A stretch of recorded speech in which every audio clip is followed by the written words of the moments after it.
We welcome everybody to Tom Benson Hall of Fame Stadium in Canton, Ohio for the 2025 Division III Open Doors Bowl Series. First up today is the Forever Lawn Bowl, the Little Giants of Wabash College taking on the Ohio Northern Polar Bears.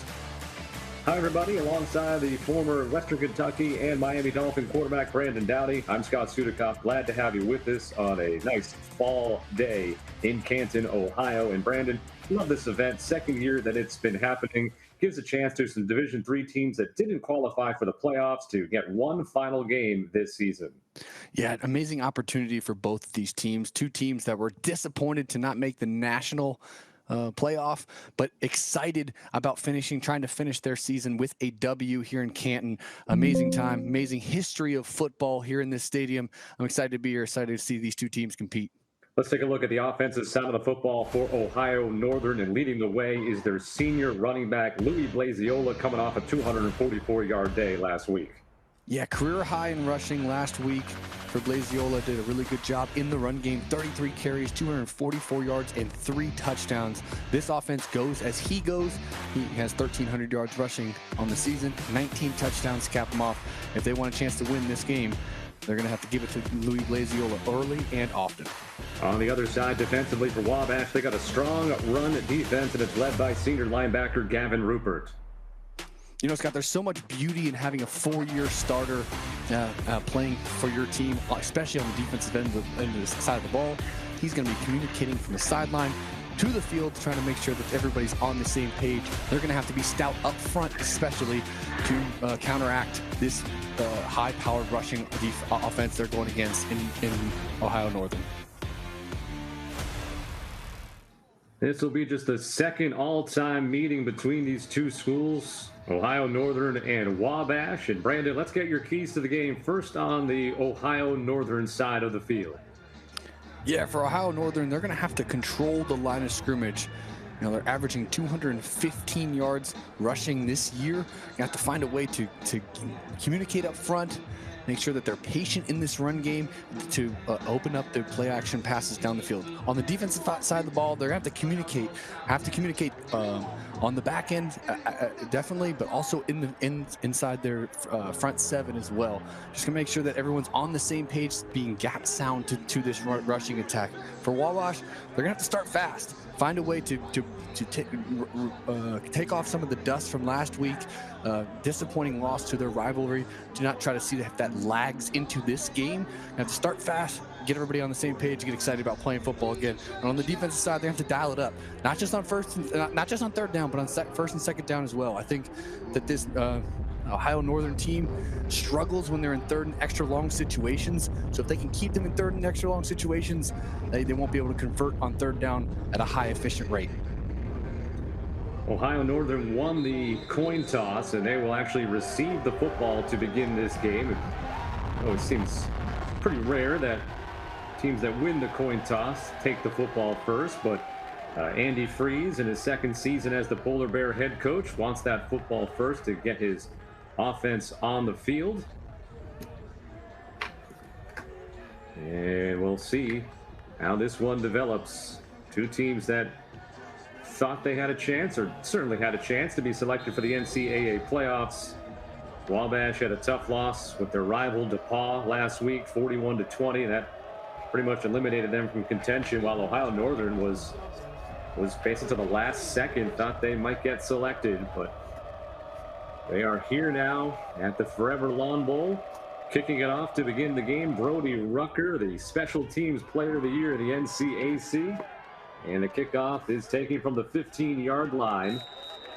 And carried across for a decent return by Vic Holscher, freshman from Maria Stein, Ohio. And so it'll be first down and 10 for the Polar Bears. And they'll come out with their senior quarterback, Sam Feldman.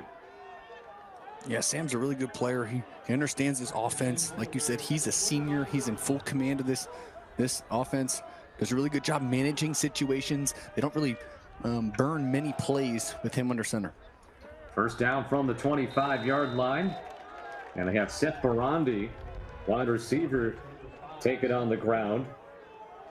Just his 7th rusher the entire season.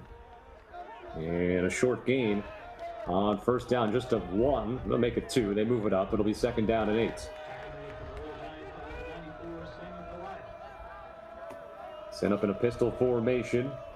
At the tight end, Cameron Cox moving across the line. Play action, and Feldman is brought down.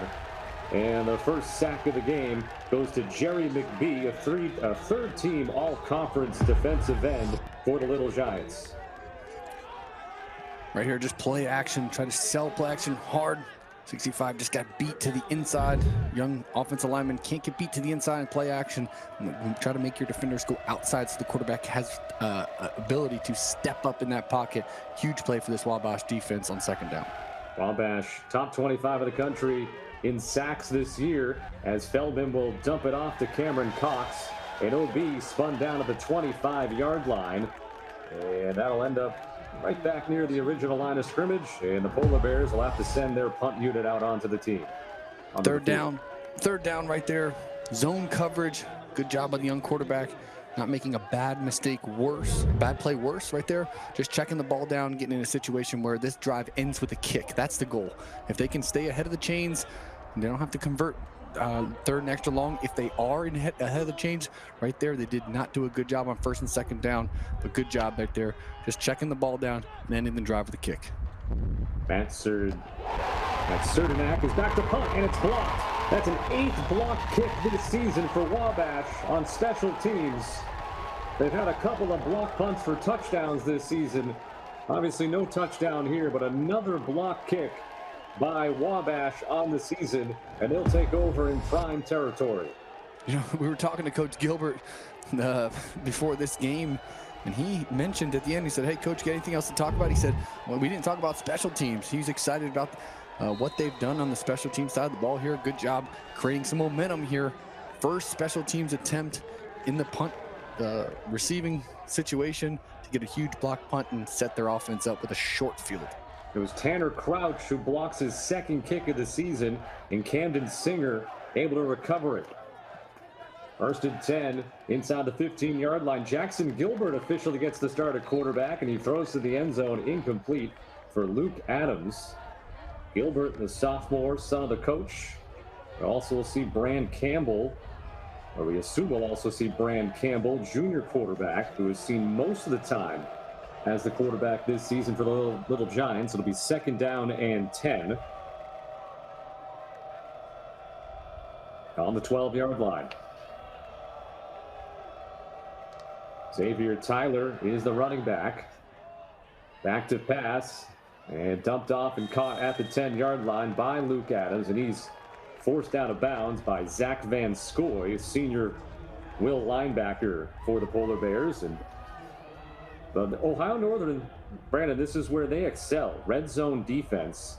They're 16th best in the nation. Opponents only score 62% of the time. 15 touchdowns and 29 trips into the red zone.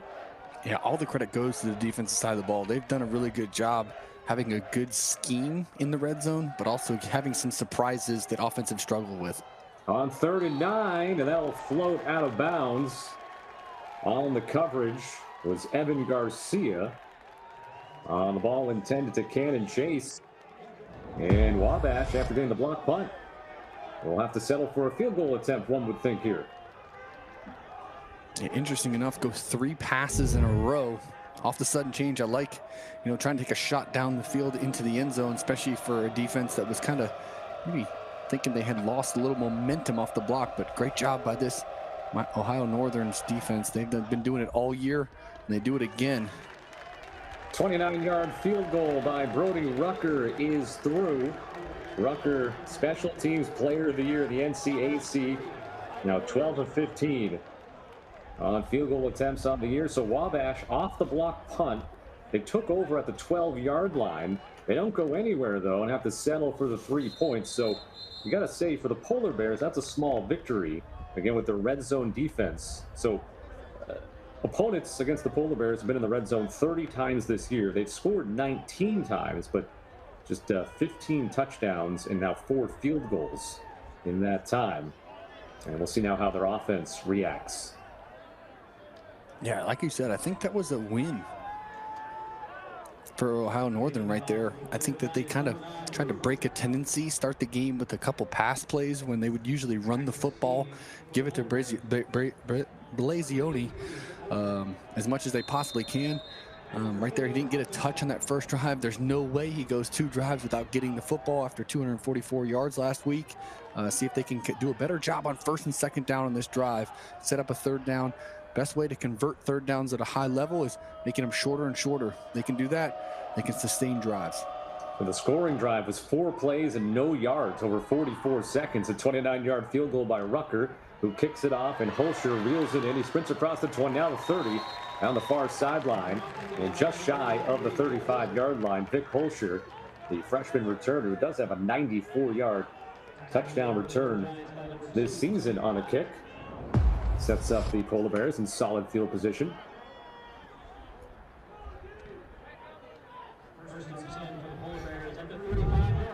So on the first drive, Sam Feldman threw 1 pass, was complete for 9 yards. He also got sacked for an 11-yard loss, and that's really all that happened for the Polar Bears on the first time on offense. And the carry here is Jordan Petaway. And Ohio Northern, they come in almost 40 points a game. See the rush yards, 215. Only 5 turnovers. Look at that turnover margin, Brandon. So key for them. They'll throw a quick screen to Barandi, who just drops it.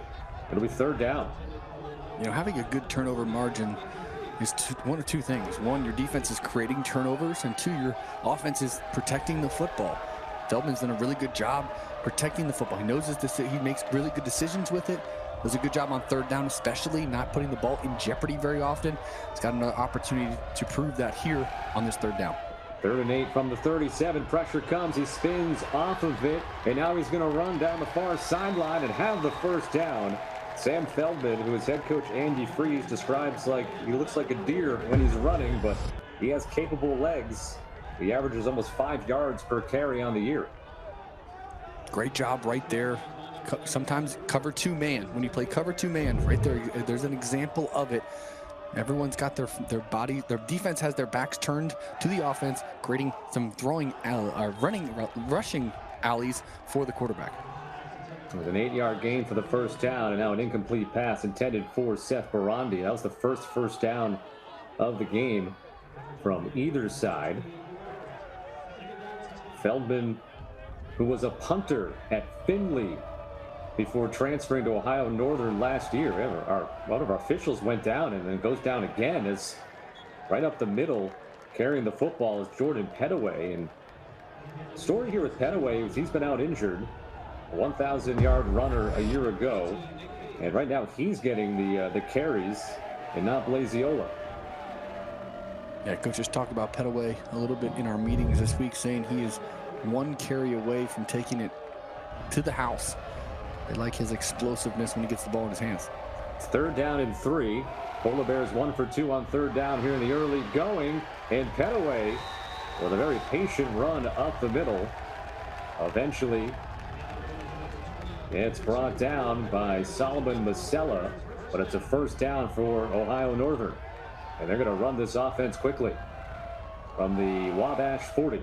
Right back to Petaway, trying to go off left tackle, which was an area we weren't sure exactly who would start. Bobby Stanyard had been a left tackle to start the year and then got injured against Mount Union. It looks like he is out there, though, at left tackle.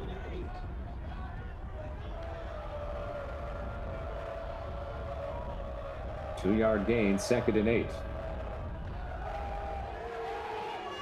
And keeping it is Feldman. And it'll bring up another 3rd down. Another example of Feldman making a good decision right there. There was a screen pass to running back all the way. Wabash sniffed it out. He doesn't force the ball out to his running back. He just takes the ball, gets a minimal gain, but controls. That's why his turnover margin is so low. Right there, did a good job in a situation where they can go for it on 4th down to picking up 2 yards. 3rd down and 5, going deep down the middle, and it's caught. Touchdown, Polar Bears. Reeled in by Mikey Brown. Just his 8th catch of the season, but his 2nd touchdown of the year. And the Polar Bears go on top. 3rd and 5 right here, cover 4. The weakness, cover 2 Tampa. Weakness in cover 2 Tampa is the middle linebacker is on your speediest receiver in the slot. Good job by Feldman finding his receiver, identifying coverage, making an accurate throw. That's a dime right there for the first score of this game. Point after is good. And it's 7-3 Ohio Northern off this 35-yard touchdown pass from Sam Feldman to Mikey Brown. And the Polar Bears, after giving up a field goal in the red zone, have now taken the lead 7-3 with that touchdown score. 19th passing touchdown of the year for Sam Feldman. So that's a great answer for Andy Freeze and his team after allowing the punt block on their first offensive drive. Great answer. Absolutely great answer right there. Did a good job just making decisive decisions on that drive, ending it with 6. What a drive. All right, we'll step aside and come back with more here. 7-3, the Polar Bears leading. 9-play, 65-yard drive that took 2 minutes and 46 seconds. 35-yard touchdown pass from Sam Feldman to Mikey Brown. And they answer back after having their punt blocked, and it led to a Wabash field goal. And another look at this touchdown pass from Feldman right down the middle of the field. Just great job right there identifying the coverage, knowing where the weak spot is in that coverage. When I say cover 2 Tampa, I mean some Mike linebacker is responsible for the middle third. Sometimes in situations when you have your speediest receiver in the slot, he can be matched up one-on-one. That was exactly what they did there. That was a touchdown. Luke Adams almost broke a big one. He got brought down by the legs across the 35-yard line. And so Wabash will have pretty solid field position for their second offensive possession. They were set up in a great situation the first time around. Had the ball at the Ohio Northern 12-yard line and went nowhere. Had to settle for a field goal. And again, Jackson Gilbert comes out. 5'10", 190-pound sophomore quarterback, the son of the head coach, Jake Gilbert, out of Westfield High School in Indiana. On 1st and 10, play action, steps up, throws deep down the seam, and oh no, he faked that pass and then he runs it. He faked out everybody in Jackson Gilbert, and he runs it off to the right side. Let's get another look here. Brandon, talk us through this one. Yeah, so it's a play action pass right here. Full cell, full action roll. I actually think Gilbert can just get the ball to the flat right there. But he tries to take a shot down the field instead, takes it himself for probably as much as he would have gotten in the flat route right there. But great decision. You could tell he's in full control of this offense with his dad being the head coach. He ran it for 15 yards. I mean, that is as late of a hang on there. Now they run a direct snap, a little trickeration, and running off the left side is Cole Dickerson. Sophomore running back, so 2 big plays on the ground for Wabash on this second possession. Dickerson, who averages about 5 yards per carry and has 5 touchdowns on the ground this year. Take a shot at Big Gilbert, the quarterback, getting a huge block on the corner on the outside, just on the sweep route. Great design play right there. Good job by the quarterback getting a hat on that corner right there. You don't see that very often. Another 25-yard gain. And it's at the 23-yard line of Ohio Northern. And we got a whistle and a false start on Wabash. The first penalty of the game on either side. So that'll make it 1st down and 15.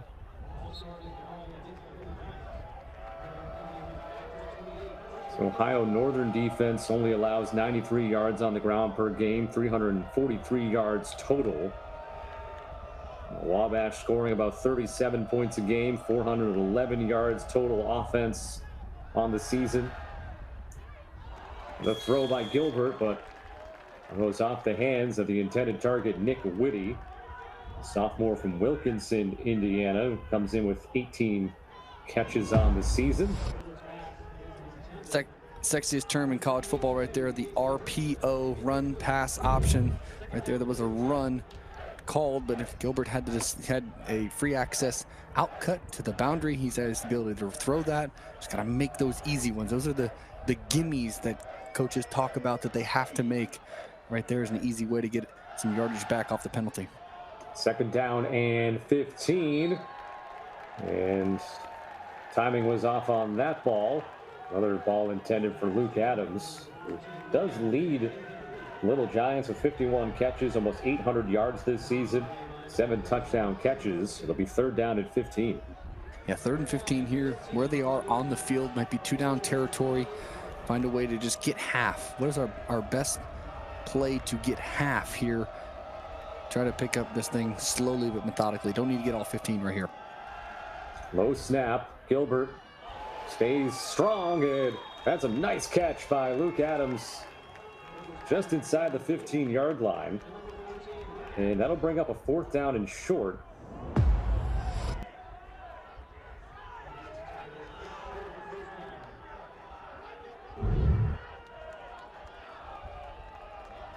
Fourth and 1. 4th and 1, greatest thing you could do. You can run the ball, you can play action pass, whatever you want to do. The quarterback draw would be good. Anything you want to do in this situation is up for grabs. Wabash 8 for 15 on 4th down this season.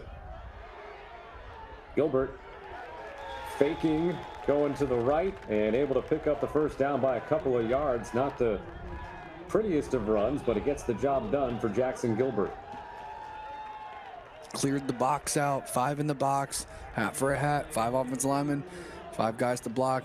Gilbert does a good job getting his foot downfield and making a 1st down run right there. Great job. Well, here they are at the 12-yard line again, where they were to begin the last drive, and had it settle for the field goal.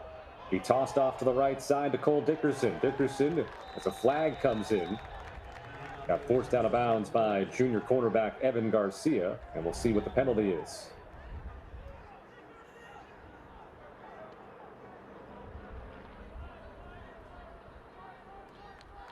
And a holding penalty going on Wabash will move that football back after what would have been a 3-yard gain. I actually like the call right there. They actually had numbers to the sideline. Thinking any running attack, if you can get your running back on a skinny player, which means a defensive back, a corner, a safety, that's mean you're being successful in the running game. Right there is just an example of it. That's why they were able to get 6 out of that one. It'll be 1st and 20 from the 22 after the penalty. And Cole Dickerson gets another carry. Already now officially his 2nd rush of the game.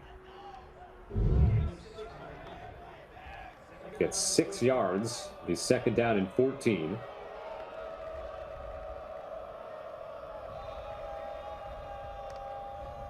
Six men in the box here for the Polar Bears. They send 5. Gilbert, pressure from behind, throws it on the run. A wobbler and incomplete. With the coverage by Jacob Hirschberger.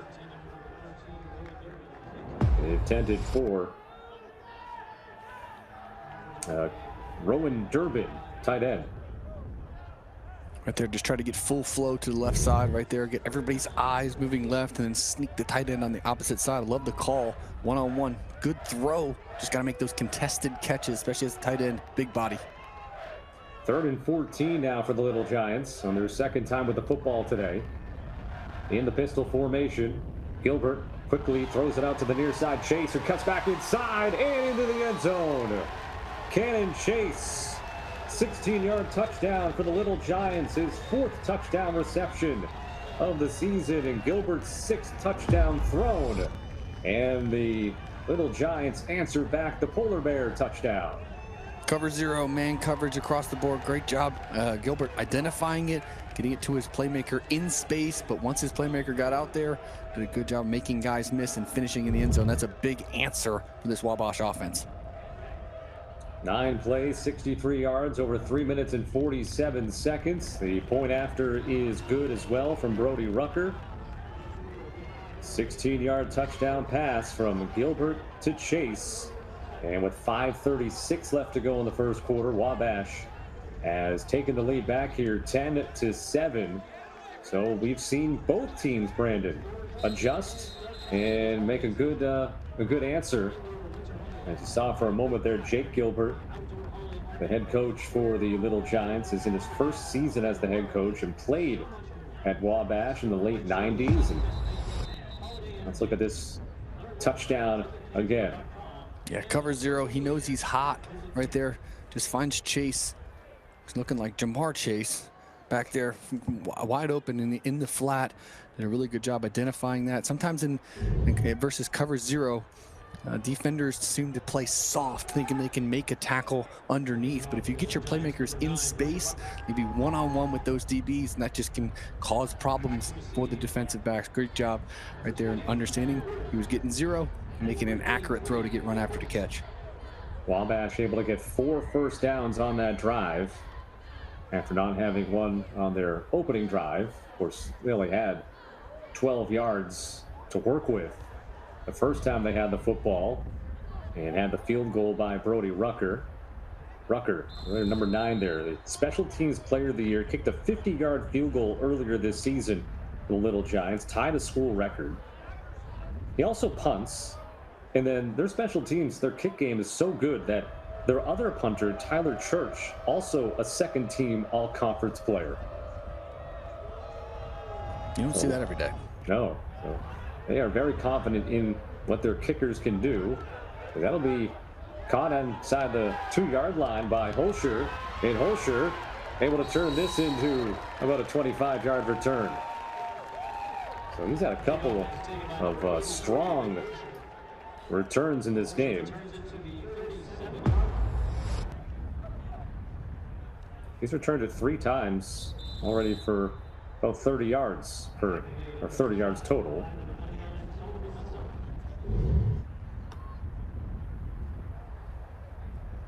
And so Ohio Northern now back down by a field goal, 10-7. Got a injured player for the Little Giants. Trying to see the number there. Looks like 42. And that would be Tanner Crouch, who had the block punt on Ohio Northern's first possession. And you can see he's being helped to the trainer's table.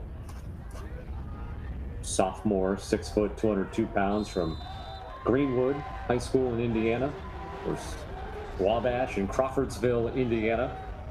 Ohio Northern in Ada, Ohio. Second all-time meeting between these two programs. The only other time they played was the year 1999. Blaziola with the carry for the first time today. He comes in 4th most rushing touchdowns in the nation with 19, 7th most yards, and 8th most per game, 130.6 yards per game for Blaziola, 5'8", 200-pounder. And maybe the greatest cast in D3. Those things are popping off right there.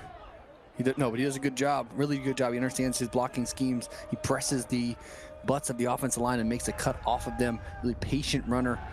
Really the heart and soul of this offense. Play action with him now. Feldman with a lot of time, and in and out of the hands of Mikey Brown, who had the touchdown catch. So surprising to see him actually drop that ball after he made a nice catch for the touchdown earlier.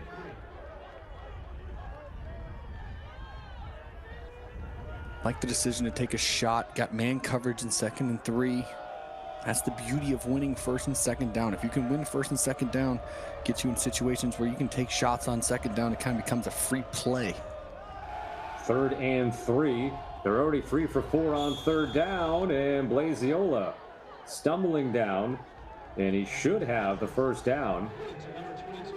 So 4 for 5 on 3rd down. Oh no, I gotta say it's short. He fell down short. Yeah, there's the look there. 4th down and tush push. Oh, it's migrated its way to the college game. And it certainly looked like they got enough of a push there up the middle. Oh! They're saying no. They're saying Feldman got stopped and Wabash creates the turnover on downs. Wow. Gotta see that one again. We'll get a look here, and they say Feldman got hung up and never got across the line. So Wabash will take the football back. 10-7, the Little Giants lead the Polar Bears here in the Forever Lawn Bowl.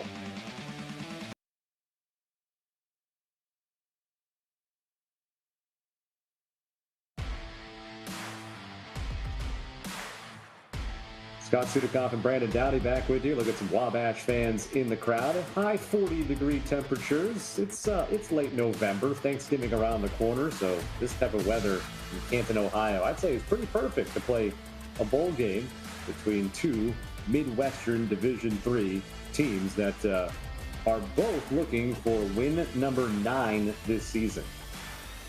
Both motivated for number 9. They knew what the importance of that number was to their teams and to their program. So both two teams really excited about competing out here today and trying to take advantage of the opportunity. Well, Jake Gilbert's defense, he calls the defense as the head coach, gets a stop there on 4th down and short. And now the first play on offense, complete a pass to Nick Whitty, who just refuses to go down.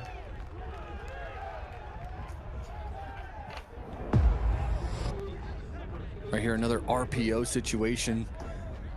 If it ain't broke, don't fix it. They missed it on the first attempt on the last drive there.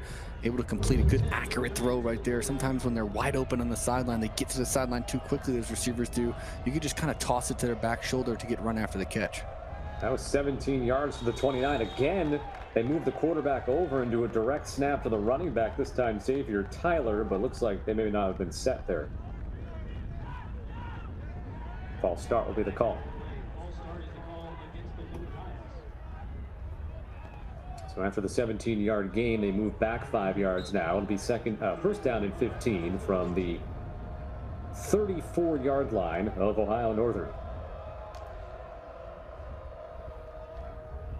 Gilbert, a little check with me. Back to the sideline.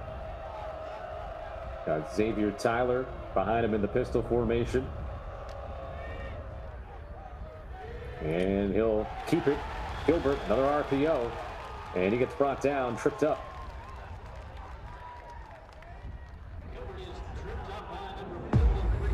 Evan Crowley with the tackle. Just a full zone read right there. I think the young quarterback Gilbert needs to give that ball 100 out of 100 times. He tried to get greedy, take it himself. On 2nd and 17. He drops one in the bucket. Touchdown, Luke Adams. 36 yards, 16-7 Wabash. Bad read, and then totally redeems himself with a dime on the next play. Great job right here. This is just all goes. Sometimes you just got to drop it on the head of your receiver. Gilbert does a good job doing that for a huge score in this game. 8th touchdown catch for Adams this season. Gilbert now has thrown 2 touchdowns today. The point after by Rucker is good. 17-7 Wabash leads as they connect quickly. Just 3 plays officially on the drive. They go 46 yards. And it's 36 of them on this pass from Gilbert to Adams. 17-7, the Little Giants now on top of the Polar Bears. And the Ohio Northern defense that only allows 21.7 points per game is close to giving that up in the first quarter of this one to Wabash. We talked about it in the opener. I thought Wabash needed to start fast in this game, knock off some of the dust from last week and the disappointment from losing to their rivals. I think they've done that. I know we talked to Coach Gilbert on Wednesday, and he was like, man, I don't care about really the outcome of this next Saturday. We got to win today. It seems like they won on Wednesday, and that is translating to a huge first quarter in this game. Yeah, he was very frank in talking to him. It's Jake Gilbert, 1998 graduate of Wabash, joined the program, rejoined it last year as the coach in waiting and taking over this season. Talked to us on Wednesday, and he said it's the last. Well, he's very happy right now, especially talking over with an official. It's never usually that positive of a conversation. But anyways, he's saying, that last Wednesday practice, I hate this, our last Wednesday practice. But he said, hey, this team didn't ask for a new coach, for a coaching change, but they've stuck with him. And they are off to a good start, looking for their first 9-win season since 2018.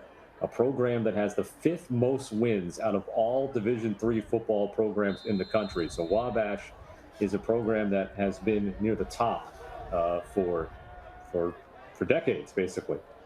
And I think that another highlight that he said that really struck to me is that he thinks his most talented group is his freshmen and his sophomores. They're just not ready to play yet.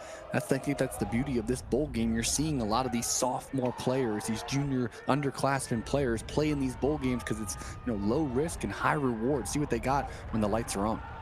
And this time a kick return team of Wabash, the coverage team, able to swallow up Vic Holscher pretty quickly and not allow a big return. And the Polar Bears will come out on offense. 8-2 season for them, 7-1 in their conference. They've won 3 straight coming into the day today. Had a big win over Baldwin Wallace 2 weeks ago, 30-28.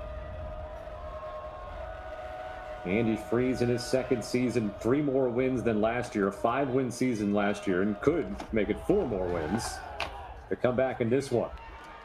Barandi down the left sideline will pick up about 6. Junior from Bellbrook High School in Ohio. Team high 46 catches on the season. And look at some of the numbers for the Wabash defense. They've already got a sack today and a block kick to add to that total. Polar Bears not waiting around as that gets broken up. Knocking it away is Will Freeman on a ball intended for Kyle Celestin. But again, Brandon, go back to that graphic. You saw that they've already added a blocked punt and another sack to those defensive totals. Yeah, they've been unbelievable, and they've been led by Rupert. You see him right there. He's the communicator. He's going to communicate everything for their defense. All 11 guys need to talk to him. But they've done a really good job in this game. You can see why they're one of the top ones in the country. And on 3rd and 4, that play didn't have much of a chance, and a very quick 3-and-out for the Polar Bear offense. And we'll have to bring out Matt Serdanik to punt for the 2nd time today.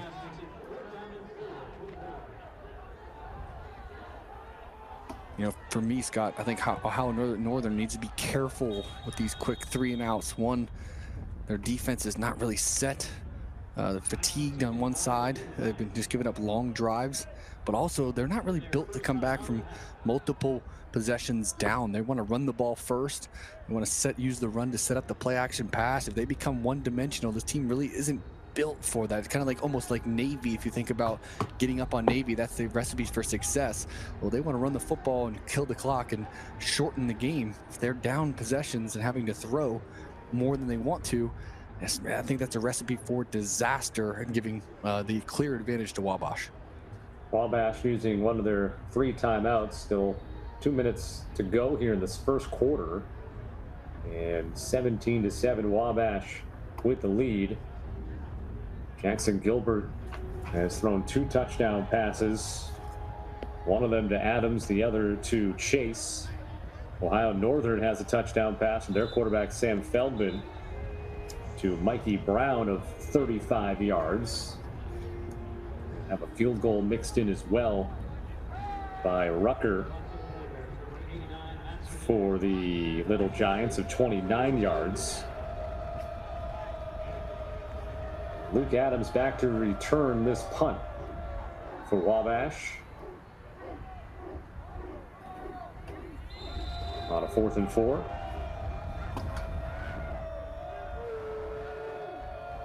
And of course, Wabash blocked the first punt attempt of the Polar Bears, and they do it again. 2 block punts.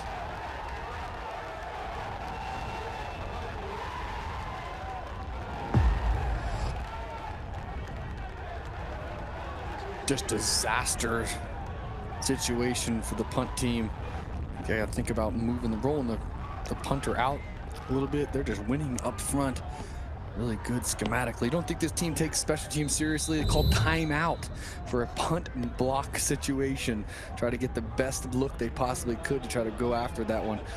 That's what they're trying to do. This is aggressive. Coach Gilbert said it. It's one of the best units he's ever been coached, has ever coached, is this special teams unit. That's the third time Samuel Pariah, true freshman, has blocked a punt this season. He was the one that was right up the middle in that it was hard to tell who really made any contact, but he had the bull rush up the middle. He blocks his third punt of the season. They've blocked now 2 today. Have the ball on the Ohio Northern 21, but a penalty before this first play. And it's a 4th penalty now on Wabash. 3 of them have been false starts. Please put 2:01 on the game clock. You know, Scott, you got to think about, if you're Ohio Northern, you got to think about maybe everything is 4-down territory, and that may change the way you call this game from an offensive perspective. Maybe running the ball a little bit more on 3rd and 5+ or in situations. I just don't think they have an answer for this special teams unit right now. And whistles again. And a flag comes in. Another false start on Wabash. The last one was on their junior Ariano right guard. Still first down. They've got a 4-time all-conference left tackle in Quinn Scholar. You look at Trey Herron. Wabash. That penalty called on him. Yeah, I wouldn't want to be in this huddle right now. I'm sure there's some interesting words being said, you know, especially off a huge play, not having a chance to, you know, kind of communicate from the sideline, can kind of go in there and communicate that. So these are unexcusable 2 penalties in a row, start them in a deficit, especially when they had all the momentum they needed to try to get another touchdown. See Wabash coming into the day, 37 points per game. Pretty solid when they get in the red zone, although they had to settle for a field goal the first time they were in the red zone today. 7 interceptions thrown. Those have all been thrown by quarterbacks other than Jackson Gilbert, who has been playing the length of the game today, number 4. It's 1st and 20 from the 31. 4-man rush by the Polar Bears. And Cole Dickerson gets pushed out of bounds on the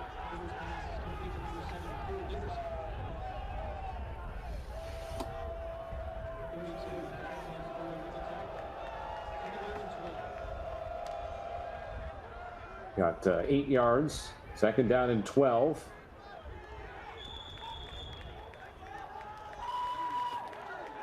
That'll be 82, Nick Whitty. As this first quarter starting to wind down, Wabash has a chance to put an early nail into the Ohio Northern side right here. They got another score even before this quarter ends. 1st and 20. If you would have said you were going to be in a 3rd and 6 after 1st and 20, I would say that is a positive. You would want to do that. So I expect the coaching staff to be aggressive here on 3rd and 6, try to go for it, but good execution on the first 2 plays of this drive. Play action to Tyler Gilbert and almost intercepted. Off the hands of Barrett Helms, sophomore safety from Findlay High School. Yeah, that's just tough. Cover 4 right there, running an in cut off the play action. Really no threat of running the football on 3rd and 4, so the safeties can kind of get depth. Quarterback needs to do a better decision, make a better decision, not going for it. If the touchdown is wide open, take it. If not, check the ball down. 34-yard field goal for Rucker, and that gets blocked. So Ohio Northern almost had the interception, and then you're thinking, all right, we'll give up 3 here potentially, and now you get the full stop in the red zone. And again, the red zone defense of the Polar Bears comes up big, and let's see who gets a paw on this. Looks like number 0 there for you on your screen makes the play. Miles Aldrich, the senior linebacker, gets a big play there. His 2nd kick that he has blocked this season. Great job right there. We have a block party, Scott. In this one, you got 3 blocks already in the first quarter of this game. Special teams coaches got to be pulling their hair out, getting some grays watching the film of this one. So the Polar Bears take over on their own 20, 1st and 10. Out along the sideline, Kyle Celestin from Miami gets near the first down marker as the sun is shining a bit more on that side of the field. He got 8 yards, 2nd and 2. Feldman now goes to the near side. Plays another quick one to Seth Barandi. We'll have a first down for the Polar Bears. 2nd and 2 there. RPO action right there. Great job. Check, check, check. I think he could have just thrown a hitch to the boundary again like he did on play 1 there, but same result, first down. Now Blaziola. And that'll be the final play of the first quarter as Ohio Northern takes a little bit of momentum back. They get a 3rd down stop and then block the field goal, and now good gains on these 3 plays. But as Brandon talked about, it has been a block party so far. Wabash has blocked a pair of Ohio Northern punts. They've only gotten 3 points off of it. And then just a few moments ago, we saw the blocked field goal by the Polar Bears, denying Wabash 3 more points. 17-7, the Little Giants on top of the Polar Bears after 1 quarter of play in the 2025 Forever Lawn Bowl. Andy Freeze in his 2nd season as Ohio Northern's head coach, and similar situation where he talked to us like Gilbert did on the other side. That the seniors, they didn't pick me. They didn't pick to have a coaching change, but they stuck with me. And looking for a 9-win season. And on this 2nd down carry, Blaziola now getting going. That's his 3rd rush. He's got about 15 yards on the ground. And no rest for the defense here for Wabash. They're right back and snapping the football. And Blaziola on 3rd down and short. And it appears the Wabash defense again is stout. And 4th down. 2nd time they've tried to use tempo on 3rd and short situations. Last time was a 4th and short. I don't really love going inside zone. I think it's very predictable. As you saw in that last play, the linebacking crew can just meet the running back at the line of scrimmage with no threat. So I kind of like maybe running the quarterback out there, maybe a little play action or something to try to get it going. Well, here we go again. Wabash has blocked 2 punts already. Can they get this one away? They just do. And a fair catch at the 25-yard line by Luke Adams. And so on the 3rd try, Ohio Northern able to successfully get the punt away. That being said, the 2 block punts have only led to 3 points on the other side. So all things considered, the Polar Bears have dodged that pretty well. We're at Tom Benson Hall of Fame Stadium in Canton, Ohio, the 2nd year of the Open Doors Bowl Series. 2nd ever Forever Lawn Bowl. Wabash has played in both. They lost a heartbreaker, a field goal as time expired last year to Hanover. And for Ohio Northern, their first postseason since 2015. From the 25, Gilbert up the middle. He pushes his running back up further out of the way, Xavier Tyler, as Gilbert with the 1st down run. I don't know if it's been coached to him this way, but it seems like on these RPO situations, he's been told that we want to throw the ball first rather than run the ball. Back when I played, it's been an eternity ago, but back when I played 10 years ago, you wanted to run the ball until the defense took away that run. So you didn't want to run into bad looks. So you would throw the ball to make the defense wrong. Here it seems like they want to throw it first and then run it second. 2nd and 7 from the 28 after the gain of 3. And again, they do a direct snap, and they're going to throw it, and open down the field is Nick Whitty. And Whitty tackled inside the 40-yard line. So we've seen that direct snap, I think, now 3 or 4 times. And the first time they throw out of it, direct snap to Javon Gary, who throws it. And now Gilbert Going deep, and Whitty again. Excuse me, Luke Adams this time. And we've seen Gilbert connect with Luke Adams, just dropping it in the bucket a couple of times. Yeah, Gilbert does a really good job of just dropping these go routes on his receiver's head. Love the call, the wrinkle and the sweep running back throw, and then I love the call taking a shot down the field off the momentum building play. First and goal as the Little Giants are quickly moving down the field, but here is where things get tougher against Ohio Northern. In the red zone, things get condensed. Let's go back to the play a moment ago on the catch by Luke Adams.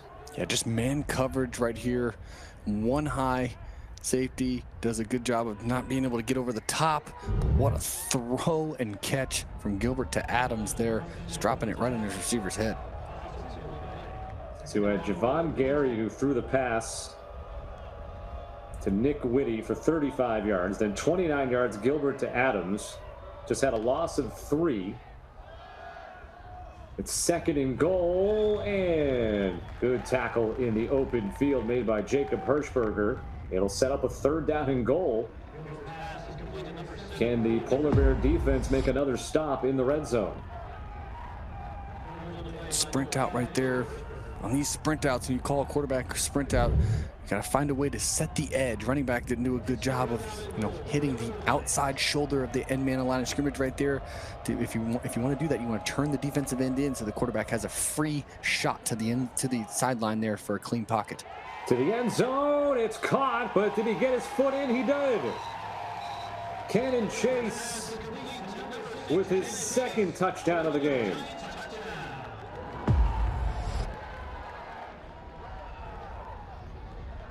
I actually think this was a free play.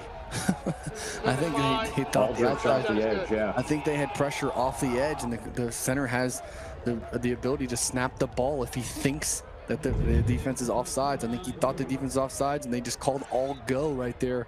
Great throw. Again, another example of Gilbert giving his receiver on the outside just a chance to go up and get the ball. Great throw. Chase had 3 touchdowns all season. He's got 2 today. Gilbert has thrown 3 touchdown passes. As you look at Cannon Chase, senior from West Baden Springs, Indiana, out of Springs Valley High School. 2 touchdown receptions today. Both of his catches have been touchdowns.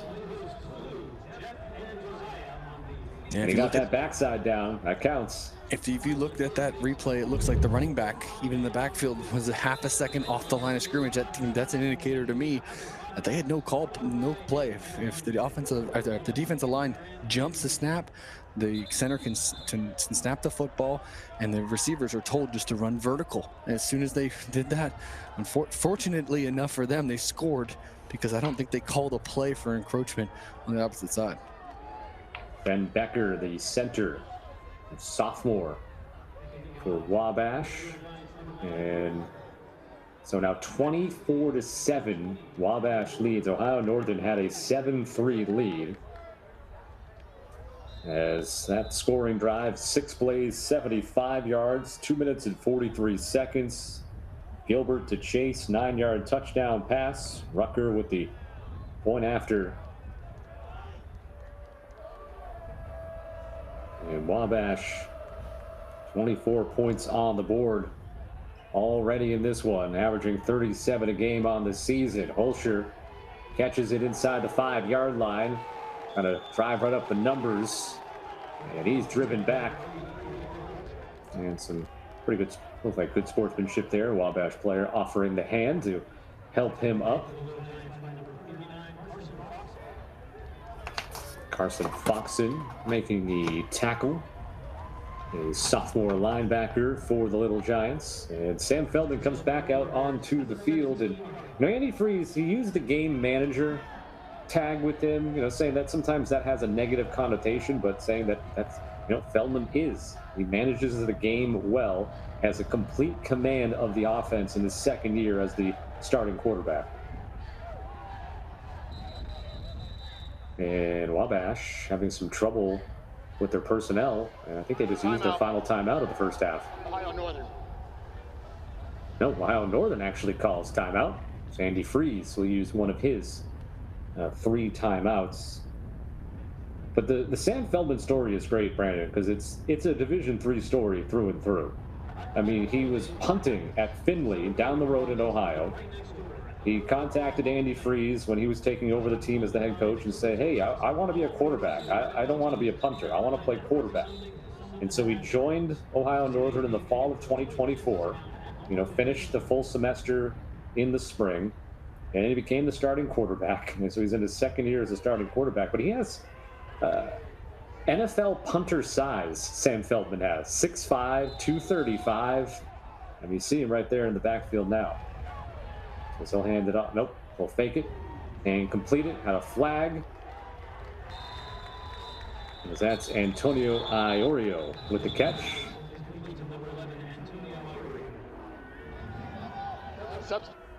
And with a substitution penalty on Wabash, you would think. Wabash, on Wabash. That throw is declined. So they'll decline it and take the game for the first down. We just talked about this, but I hate putting the stamp of this being a very important drive in the first half for Ohio Northern, but it really is. They got to find a way to get some points here, get some momentum on the offensive side of the ball. Feldman is going to tuck it and just get back to the line of scrimmage. It'll be second down and 10. Good job by Wabash there, just mixing up the look from the defensive end, backside right there. Feldman thought it was man coverage. It was not. It was zone coverage. He's got to work on the field side on that play. Petaway on the run. To go back to him now after Blaziola had 4 consecutive carries for Ohio Northern, in their previous times with the football. It'll be third down. Third down at 7.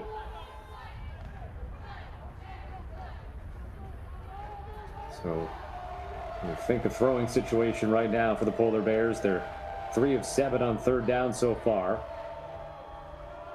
Showing some pressure off the edge is the Wabash defense. It's only 1 extra. Feldman down the seam, rips it and completes it to Seth Barandi. Will Freeman brings him down inside Little Giant territory for a big first down for the Polar Bears. First job right there by Feldman. Great job identifying the blitz, but it really wasn't a blitz. 4-man rush. Did a really good job peeling with the back, but an accurate throw down the field in the zone coverage, finding his guy in the seam of the cover 4. That's tough to do. That's a very tight window he's throwing that into, but when you make an accurate throw, you can't defend the perfect pass. They go right back to Barandi and picks up six more yards.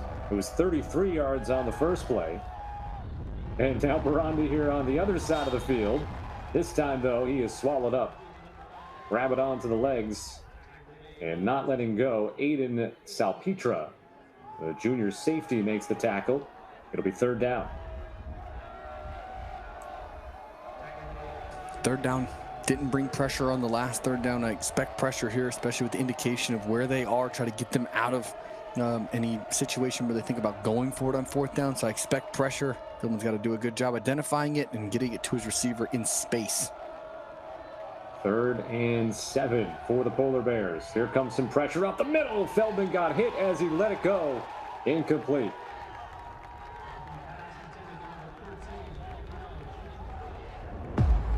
I believe that was Carson Foxon. Cover 0 right there. Just ran man coverage underneath. It was just, they really dropped the receiver in man coverage. If he made an accurate throw there, he might score. There's not much help on the outside there, but like I said, this is 4-down territory. It was a 4-down territory call, but I would expect maybe some more coverage in this situation. Try to make them check the ball down and make a tackle. 4th down and 7. Have to get it to the 26-yard line. Feldman, pocket collapses. He tries to step up, throws it, somehow able to get enough on it and complete to Keegan Wilson, junior, who makes just his 8th catch of the season. But Feldman, 6'5", 235, using that size to keep his feet. Yeah, he needed all of that strength on that play. Tampa did a good job. The soft spot in Tampa is the middle of the field. He recognized it and made an accurate throw for a huge conversion in this one. Laziola gets 2 yards on first down. Brings it to the 14-yard line. Polar Bears in desperate need of points here. They at least need a field goal, but obviously the touchdown very much preferred after Wabash has scored 21 consecutive. Fake the toss to Blaziel. Now we'll flip it to him on the pass. He'll cut inside and be brought down just shy of the 10-yard line. It'll bring up a third down and short. Young quarterbacks in the red zone. It's touchdown or check down. They called a shot play. It wasn't there. He did a good job identifying protection, re-mic'd in that situation, made a new protection mic identification. And then sometimes the tendency is to throw a shot play. I guessed right. I should throw a shot play. No, Feldman does not do that. He does the best possible thing with that football, gets a check down to his running back, easy completion to make this a third manageable situation. That's a great rep right there. It ends up being third down and in the middle ground there. Third down and 5. Petaway breaks away from a tackle, breaks away from another one, and has the Polar Bear touchdown. Jordan Petaway, a 1,000-yard rusher a year ago, averages over 7.5 yards per carry in his career, and he has the score here. Great effort right there by Petaway, getting the ball in the end zone. He's going to get all the glory for this one. The offensive line did a good job getting a hat for a hat. He made those skinny defenders, we were talking about it earlier, those skinny defenders miss. That's when you can get those explosive plays in the run game. But I really think that drive was crucial in this game. They really did a good job of executing. That's clinic tape type stuff right there. Identifying coverage from a young quarterback, also making a good decision right there on that second down to create that big run for the touchdown. Cody Dykes puts the point after through. Jordan Petaway with the 11-yard touchdown run, and the Polar Bears are within 10 here in the Forever Lawn Bowl. I wanted to show this clip right here. This is a protection adjustment that Feldman made the protection adjustment, executes a shot play down the field, doesn't have to throw the shot play, young quarterback, every single time, checks the ball down to his running back, creating the opportunity for that score. I think that play right there was the key play to that drive that led to 6 points. Great discipline by Feldman right there, understanding what he was getting in the protection, but also making the right decision on second down to give his team a chance to score on the next play. You know, man, only a quarterback sees that play the way you did and is so hyped up about it, right? Because I feel like the average fan just sees that play and goes, oh, he just dumped it off for a short game, no big deal. But yeah. You going through what went into that, and, you know, again, instead of maybe forcing that play down the field, makes the smart decision, and then the next play, it's a running touchdown by Jordan Petaway. As now on the kick return, the Little Giants will have the ball across the 30-yard line. Connor Chase on that return. A lot of offense so far in this one, Brandon. Wabash with 218 total yards of offense, 172 through the air, and 46 on the ground. They have the only 5 penalties of the game, though. Ohio Northern with 184 yards, 131 through the air, 53 on the ground. They've gone 5 of 10 in their third down conversions and 1 of 2 on their fourth down conversions, helping them to stay in this ball game. Jackson Gilbert has been strong, 10 of 16, 137 yards, 3 touchdowns, and he completes this pass to Rowan Durbin, junior tight end, who had all 5 of his catches this season last week in their rivalry game with DePaul, had a touchdown as well.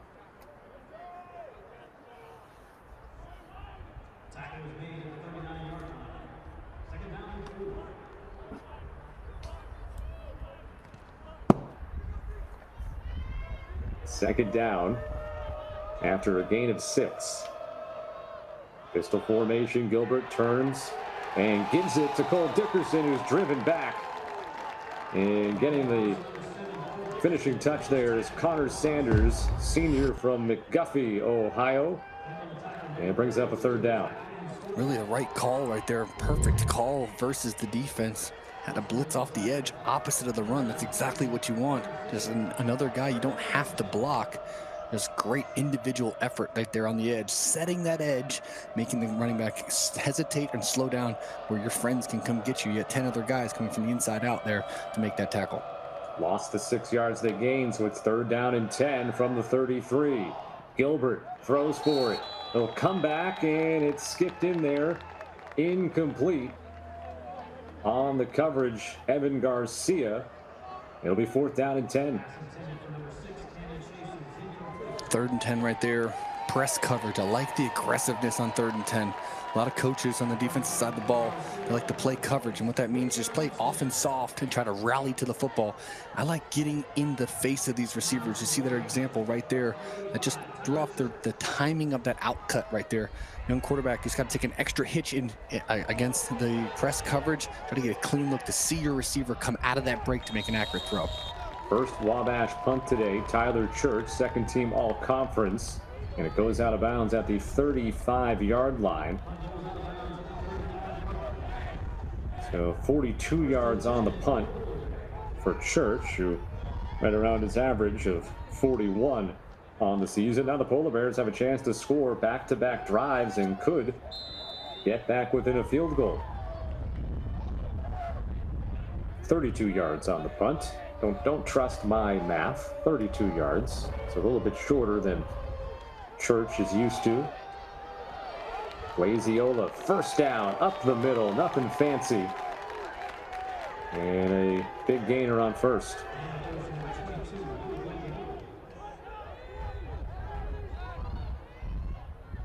Got 7, 2nd and 3.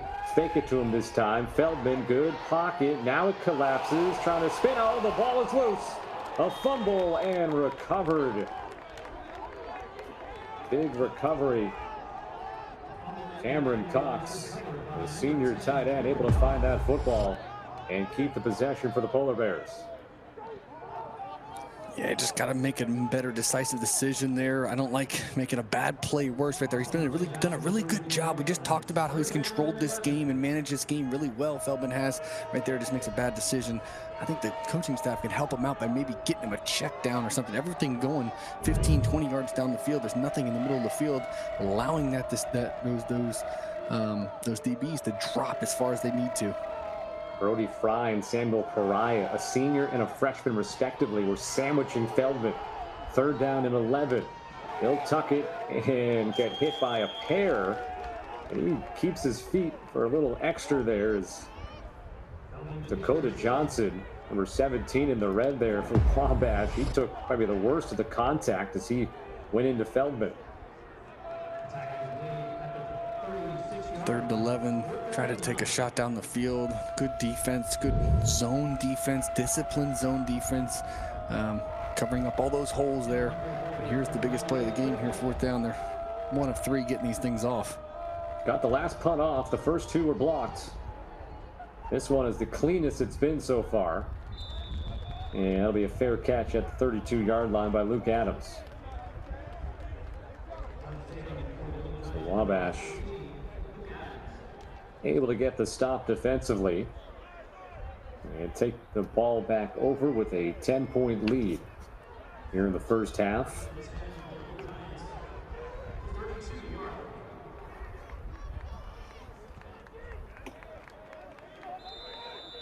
And we've seen Gilbert, Jackson Gilbert, the entire way so far at quarterback, the sophomore, son of head coach Jake Gilbert.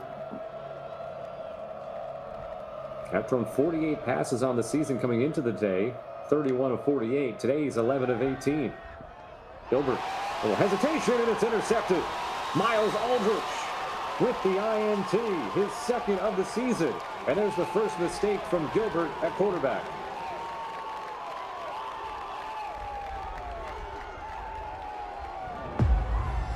Right here, just zone coverage. He's just staring at his receiver all the way. Backside does a good job. The linebacker, Aldridge, reading the quarterback's eyes and making a play at the ball. You can see it right here. Good footwork. Just did not identify zone coverage player on the backside. Tough to do, but just a little bit Got to be more decisive, especially on first down. Just got to make sure that we manage the football. I think he's done a really good job managing the game so far, especially for a sophomore. Just got to be disciplined every single play. Don't make a bad play worse. First official turnover of the game. Of course, we've had 3 kicks blocked, a field goal blocked by Ohio Northern, and 2 punts blocked by Wabash. Jordan Petaway on the first down run as this drive begins at the 26-yard line of Wabash, and a key opportunity now for the Polar Bears as they gain 3. 2nd and 7. Petaway again, and Petaway will have a first down to the 15-yard line as he runs it for 8. Another perfect call right there. Actually ran cover 2 to that side. You got one more player to block for the defense on that side from a numbers perspective. Great job on the one-back power, picking up the first down right there. Well executed play on that one. And Petaway has been the main option on the ground today. 8 carries for 44 yards with a touchdown, a 5.5 average. And Blaziolo comes in, of course, one of the best numbers in the country. 6 carries for 25 yards at 4.2 yards per rush. Feldman, complete. Celestin, touchdown. And Ohio Northern connects quickly after the interception by Aldridge. Great job right here by Feldman. The motion gives him an indicator that he knows he's going to have that window. It was an accurate throw. Actually, I think he misread this thing. Just trusted his receiver. It's supposed to be a man coverage is the slant side. Zone coverage is the stick side. He says it's zone coverage. As long as they rotate away from it, you will have numbers, which that was the case. So great job right there by Feldman executing in the red zone. 15 yards to Celestin for his 2nd touchdown catch of the season. And the 2nd thrown by Feldman today. And after being down 24-7, back-to-back touchdowns. This one set up by the interception by Miles Aldrich. And then Feldman to Celestin. And we've got a good one on our hands here. Wabash leads by 3 late in the 2nd quarter. We'll look into the bumbled up crowd. Some Ohio Northern fans right there in the middle that are happy with what has occurred over the last couple of minutes of this game. Back-to-back touchdowns. One spurned off by the interception by Aldridge. And it was 24-7 Wabash, Brandon, but now the Polar Bears have come back within 3. And I mean, this is what you sign up for a postseason bowl game. You want a matchup that is this close. Yeah, these two teams are too closely talented to expect one to get away from the other. So I was expecting this game to be what it is, a back and forth matchup. They've done a really good job executing, especially on the offensive side, the sides of these ball. I think that both offensive coordinators have done a really good job getting their quarterbacks in rhythm. The running backs are getting touches, but their offensive lines are doing a really good job. I think each coach, especially Coach Gilbert, because he's a defensive guy, wants to see a little bit more out of his defense here, executing, especially in the pass game. And this kickoff will go out of bounds, and that's a miscue for Ohio Northern, which will actually end up being their first penalty of the game and give Wabash strong field position. Free kick out of bounds. Kicking team.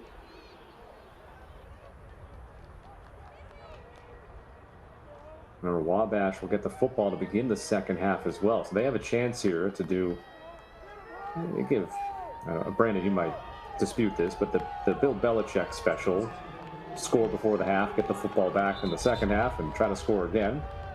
The old 2-for-1. Yeah. Oh, I know you got the Miami Dolphin blood running through you, so try not to bring up AFC East goings-ons too much. But you mean the cheaters of the New England Patriots? All right, okay, let's ease up. 1st and 10 from the 35 for Wabash. Gilbert threw an interception on his last pass and completes it this time around to Luke Adams. And a tackle made by Jacob Hirschberger, junior safety from Lima, Ohio, out of Allen East High School. And we'll get a stoppage. Officials timeout for injury. An injured player down for Ohio Northern. Can't necessarily see the number clearly there, so there we go. That's Evan Garcia, junior cornerback from Avon High School in Ohio. Came into the day with an interception, a couple of pass breakups, 14 tackles on the season. Listed second on one of the cornerback depth chart spots. And so he gets tended to right now after a 30, after the, they give him 8 yards on that pass to Wabash Luke Adams. It's a 10-second runoff. The clock will start on the snap. And you can see not going to be not putting any pressure on that right leg.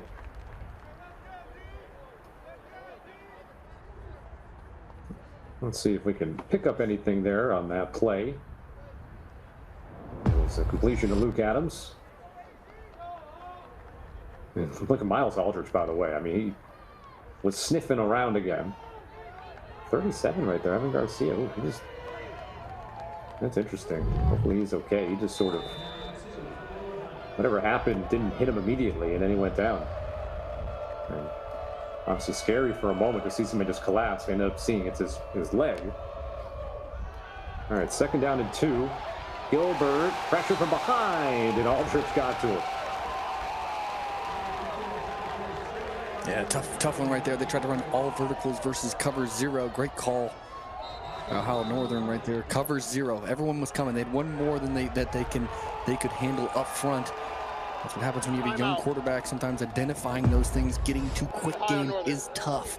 Right here, you'll see it. Oh, just have no chance to get it. Didn't see that live. Aldridge with the hurdle.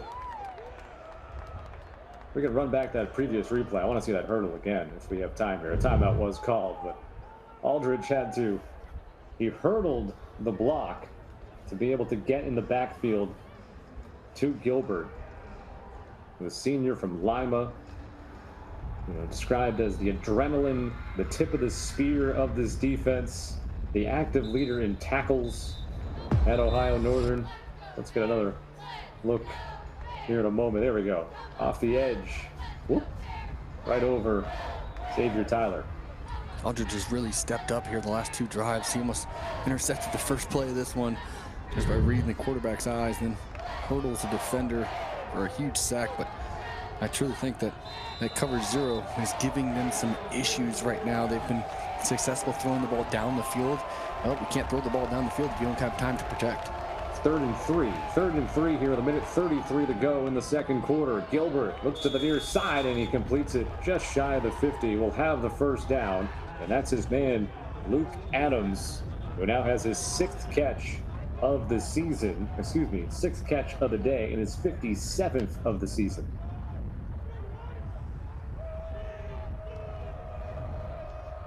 First and 10, the Little Giant 49-yard line.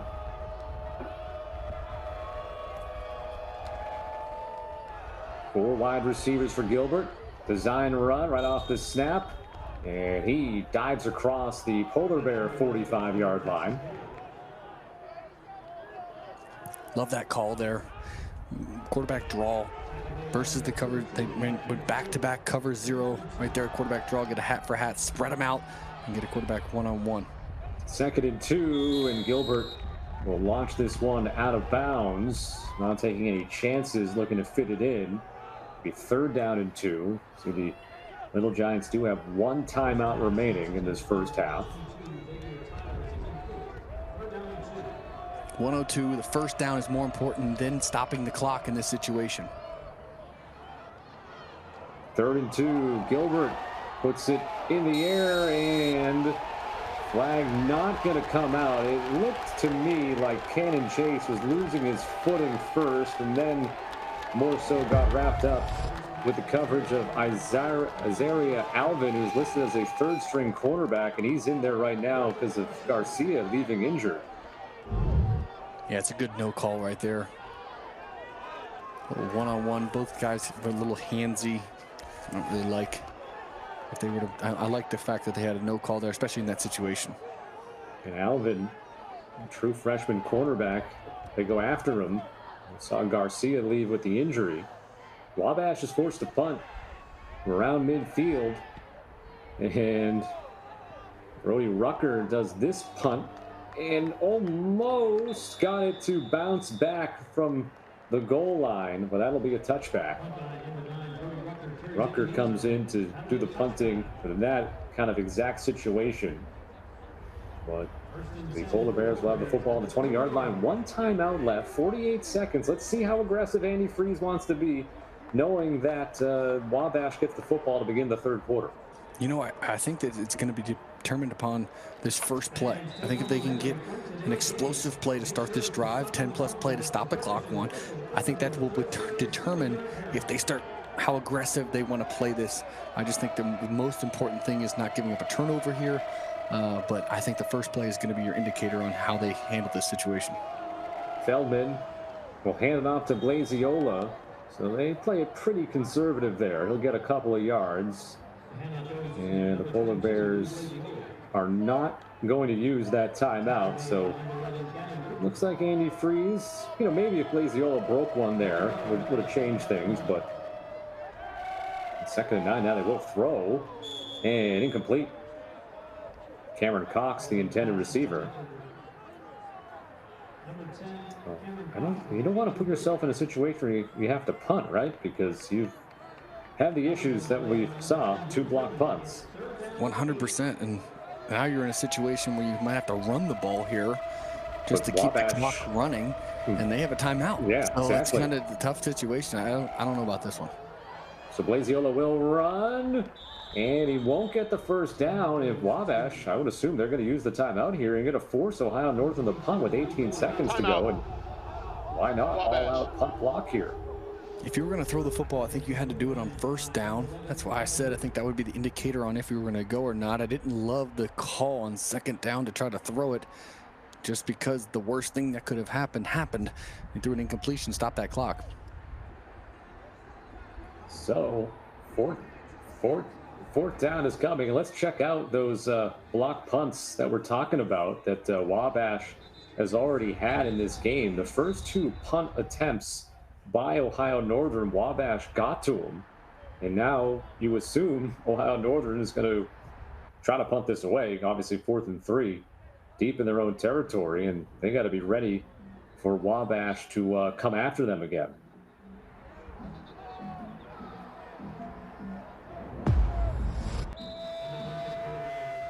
Here's the first 2 punt attempts of the game. Tanner Crouch blocking one, and Samuel Pariah got the other. And before the snap here, the Polar Bears call a timeout, probably, again, discussing exactly what we were showing you, that they have to make sure they protect here at all costs to not allow a 3rd block punt. This Wabash team has blocked 9 kicks now on the season, a mixture between punts and kicks. And Tanner Crouch blocked his 2nd kick earlier today. Samuel Pariah blocked his 3rd kick. Connor Grimes, by the way, who's a running back, plays special teams. He's blocked 3 kicks this season.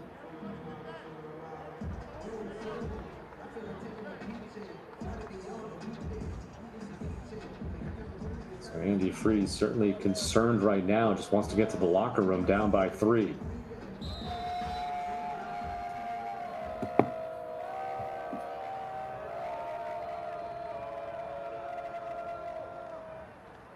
The snap and the punt, good job there, and this ball will just bounce, and Ohio Northern won't want to touch it until it fully stops. Let that clock keep going and going and going. 3 seconds will be left on the clock for Wabash here, and probably will just be kneeling on it and taking the football to begin the second half. It was a great coaching moment right there. Had the timeout. No, you don't get an extra one in the second half.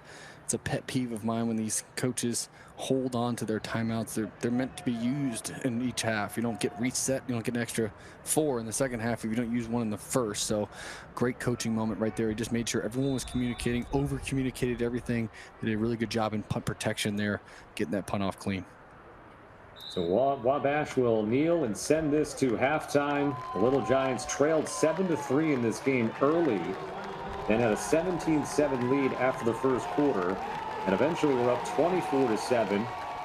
But 2 touchdowns in the final 6.5 minutes by the Polar Bears. Pulls them within 3, 24-21 at halftime. Jackson Gilbert has thrown 3 touchdown passes for the Little Giants. Sam Feldman on the other side has answered with a pair. And we've got a good one going on here in the Forever Lawn Bowl. The Little Giants and the Polar Bears. A 3-point game at halftime. Don't go anywhere. The second half coming up in a couple of minutes here on Flow Football. Got the Petaway touchdown run you saw, and then the interception by Aldrich set up the touchdown catch by Celestin of 15 yards. And you look at the numbers from the first half, and so total yards pretty close there. Ohio Northern with the advantage on the ground, but Wabash making up for it in the air. The penalties, actually, you've got 5 for Wabash, no penalties against Ohio Northern. Although I think they should definitely have 1 because they kicked the kick out of bounds. I guess doesn't officially go as a penalty. You set the ball to 35. So Ohio Northern has not been penalized, and then they've been able to extend drives, but they're 5 for 12 on third down and getting in the red zone and being able to score on 3 occasions, while Wabash has scored twice in the red zone. One of those cases, though, was a field goal in the first half. Led 17-7 after the first quarter, led 24-7 in the second. And as you can see, though, just 24-21 as we head to the third quarter.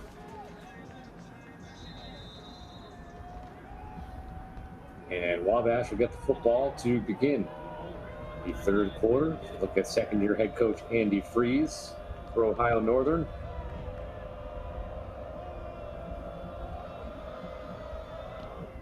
And away we go in quarter number 3.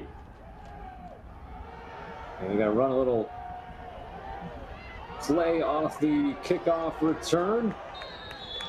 And getting outside with it. And good field position coming for Wabash. Samuel Ringer ends up taking that ball up the right sideline.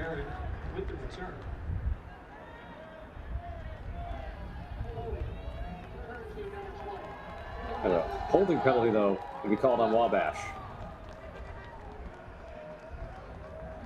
So that'll wipe away some of the progress there.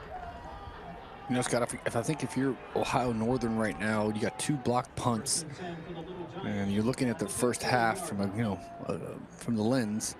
You got 2 blocked punts, and you're still in a 3-point game here. I think you got to feel pretty good here going into the second half. Your defense get a stop here, be huge in momentum, but I got to feel good down 3 points with 2 blocked punts. So it'll be first down from the 15-yard line. Gilbert lofts it too far over the head to the sideline. For Luke Adams, second down and 10. Adam, they ran 4 to the boundary right there. It gives the zone coverage, puts a lot of stress in the zone coverage right there. And quarterbacks, Gilbert, just got to find a way to set your feet to throw the football there. I know you're moving left, it's tough, but he's done a really good job dropping those especially those vertical throws on his receiver's head right there. He needed to do that. 13 of 24 on the game for 158 yards, 3 touchdowns, and an interception. Go to the ground here with Xavier Tyler. It's the first time we've seen Tyler actually run the football today. He's been out there for a good deal of snaps. Got it to the 21-yard line. It'll be third down and 4 for the Little Giants. 3 for 8 on third down in the first half. Play action. And complete across the 25 and brought to the 30-yard line, Cannon Chase. So Cannon Chase, his first catch today, it's not a touchdown, his 3rd reception overall. Zone coverage, they ran double slant on the outside, just too much space right there for the 3rd down conversion. Again, we talked about it earlier in the broadcast on 3rd down. I like having DB's hands in receiver's face right there, just too much space, easy completion, easy conversion. Got 10 for the first down. Pressure from the outside, and Gilbert will be sacked. Miles Aldrich had the interception late in the second quarter, as the sack there is up to 5.5 now on the year. Great swim move on the outside right there by Aldridge. Like we said, in the first half, the last few possessions of that first half, he really amped up his game right there. They're sending him off the edge, just getting him with some momentum to rush this quarterback. I love the design on defense. And actually his second sack of the game, so he's up to 6.5 on the year. On 2nd and 17, and what a catch. Nick Whitty, who was locked up down the field. I'm surprised even a flag wasn't thrown in, as Alvin, the freshman cornerback, had him locked up down the field here, it looked like. Just amazing to me. These receivers do a really good job of stacking their defensive back. What I mean by that is getting on top of their DB and man coverage. Gilbert does a great job just dropping it on the head again. I haven't seen this, even in the big-time Division I football, a quarterback drop it so accurately, vertically down the field on these go routes as much as Gilbert has in this one. Whitty's 4th catch on 5 targets today, right at midfield now, and Gilbert gets rid of it before he gets drilled from behind. Connor Sanders getting to the quarterback there. And did they throw a flag on that hit? I think they may have. Might be grounding. Or maybe intentionally grounding, and that they're not going to call it. It's been an incomplete pass. It's 2nd and 10 from the 50.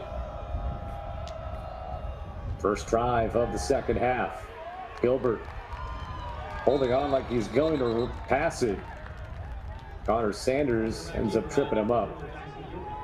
Gilbert has kept the ball 7 times now on the ground, a little over 20 yards rushing.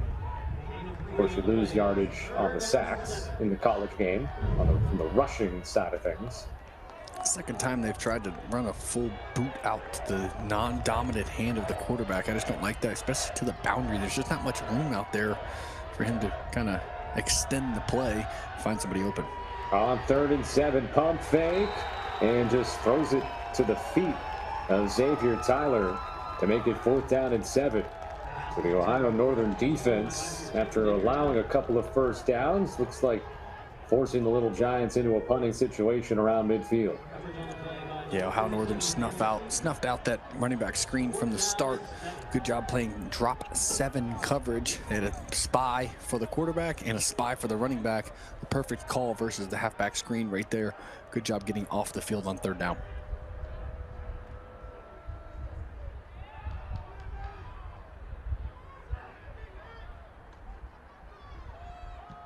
Ohio Northern not coming after the punts. And a fair catch around the 12-yard line by Talon Borders. And the Polar Bears will have the ball for the first time in the second half. They have scored the last 14 points in this game after being down 24-7. Wabash made it 24-7 on a 9-yard touchdown catch by Connor Chase with 11:14 left to go in the second quarter. So they had 2 touchdowns in a row by the Polar Bears, and now a chance to retake the lead potentially. They led 7-3 at one point. Feldman, quick turn, throw, complete, bobbled. Celestin have 3 red defenders around him immediately.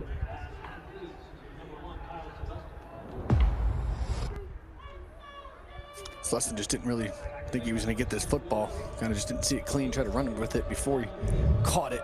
But another RPO right there. If they're going to give hitches to the outside, Feldman's going to take those every single time. It's a 2-yard gain, 2nd and 8. Blaziola will bring it to the 23-yard line and should have a first down on the second down run for the 5'8", 200-pound senior running back. He's up over 1,300 yards on the year. Yeah, this is more of Ohio Northern's formula for success this season. Running the football, getting a half or half, relying on their offensive line. They can get back to that on this drive. First down from the 23. Feldman trying to dump it off to Blaziola. Second down. Feldman, 14 of 22 on the day, 148 yards, 2 touchdowns. Leading on the ground is Petaway, 8 carries for 44 yards and a touchdown. Blaziola at 9 carries for 41 yards. Barandi has a team-high 5 catches and 46 yards on 7 targets. Go over the middle and keeping his feet churning forward, and the first down by plenty. That's Antonio Iorio, the senior from Springboro, Ohio. Came into the day with 11 catches on the season, has his second today.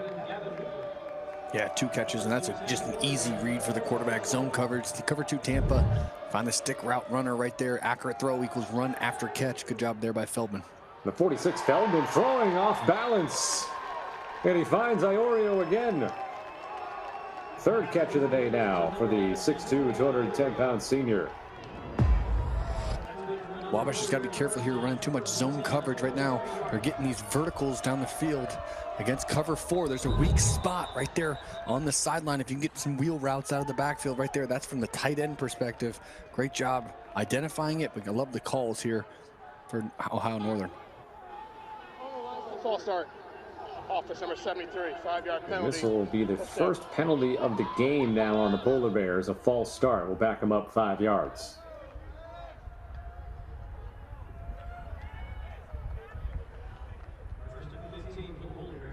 Andy Freeze, a lineman in his playing days, offensive lineman.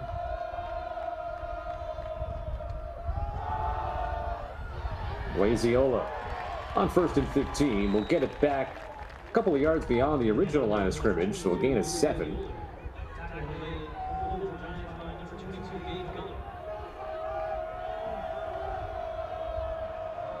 Blaziola, earlier this year in a game against Baldwin Wallace 2 weeks ago, he was on the field for 82 snaps. That's when Petaway was not available to play, but it's an incredible number.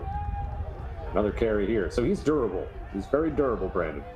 Yes, he is, and he gets the ball. You don't waste much time getting north and south. Gets the ball, puts his foot in the ground, and relies on those massive calves, those Dak Prescott calves, to get him forward. Oh, I dream to have calves like those. 3rd down and 5. He runs out to the sideline. Feldman up fake, pump fakes, and now looks like he'll be shy by a yard, but probably in a place on the field where the Polar Bears would go for it. Let's see. Yep, they're lined up quickly. 4th and 1. Blaziola, first down. To the 31. Needed 1, got 3. They were 0 for 2 in situations, 3rd and short, 4th and short situations. They went fast and ran the dive there. I was a little nervous when he called that one. I knew it was coming for the snap, but great job there executing up front. Offensive line really did a good job winning the point of attack. If you watch down the line of scrimmage, you'll see 1.5 yards. If the offensive line was winning that, that contact is going 1.5 yards into the defensive side of the ball. Right there is prime camp. Petaway keeps the legs churning through contact, and he brings it to the 26 to gain 5. That conversion, by the way, on 4th down was the Polar Bears' 7th conversion on either 3rd down or 4th down here today.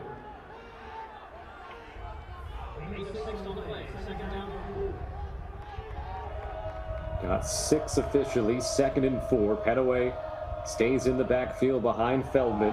Iorio, the man in motion. Petaway off the left side, another first down.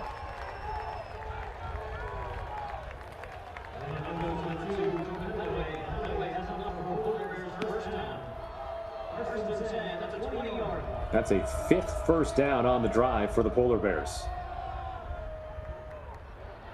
Petaway forced backwards, able to reverse course and turn something out of nothing. Nothing into something there for Jordan Petaway. And the Polar Bear run game right now is clicking. This is exactly what the formula has been for them for success this year. Relying on the offensive line, relying on these big backs. and just really punishing their opponent right now. In a one-score game, they have the opportunity to do that right now by just leaning on this offensive line, shortening this game, and have a chance to go up for a huge 90-plus yard drive here to start the second half for them.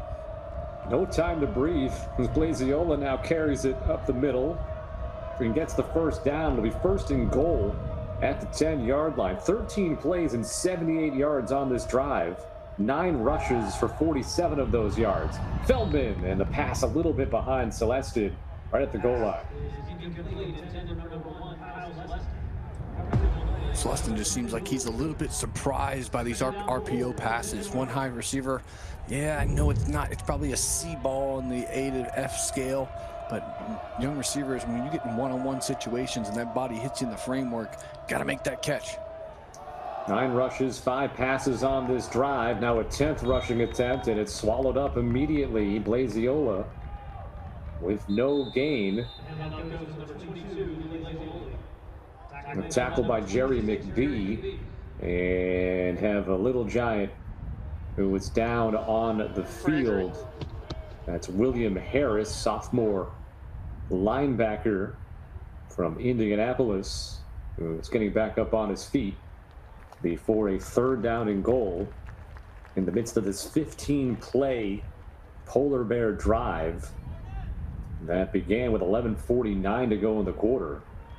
Almost 6 minutes on this drive as Harris walks to the sideline.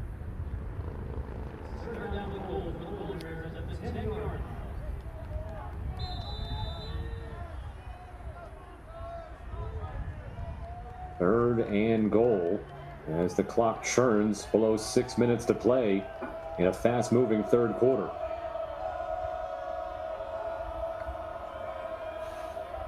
Polar Bears are 5 of 13 on 3rd down today. They're 2 of 3 on 4th down. Feldman fakes that flip to the right, throws end zone.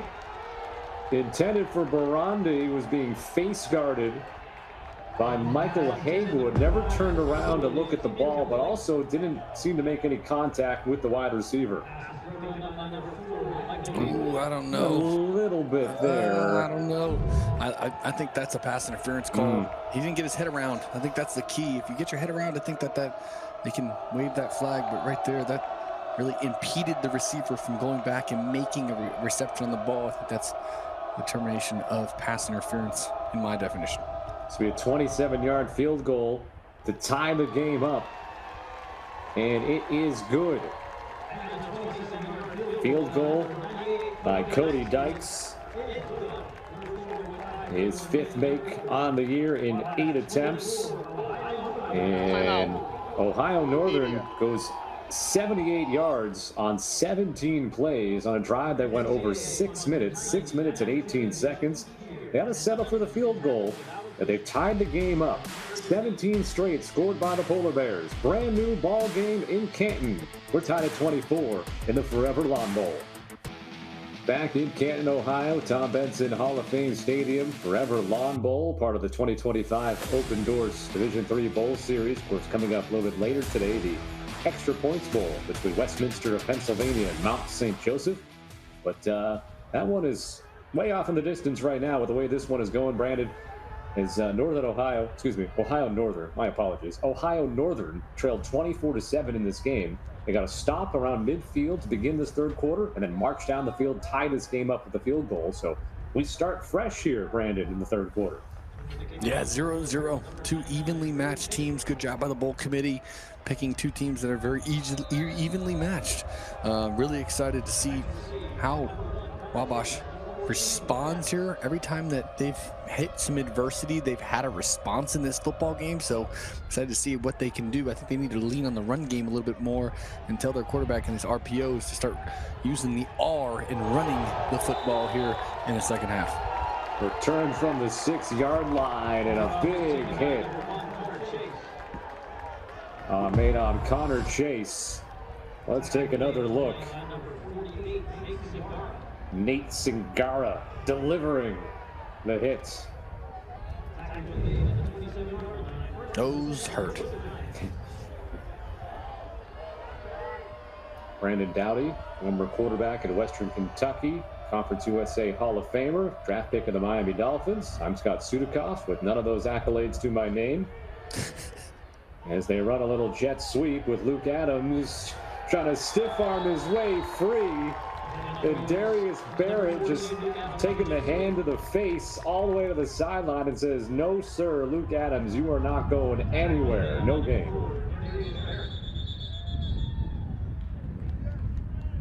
You have a strong neck there, I think, if you're Darius Barrett, to fight off that stiff arm all the way to the sideline like that. You're not kidding.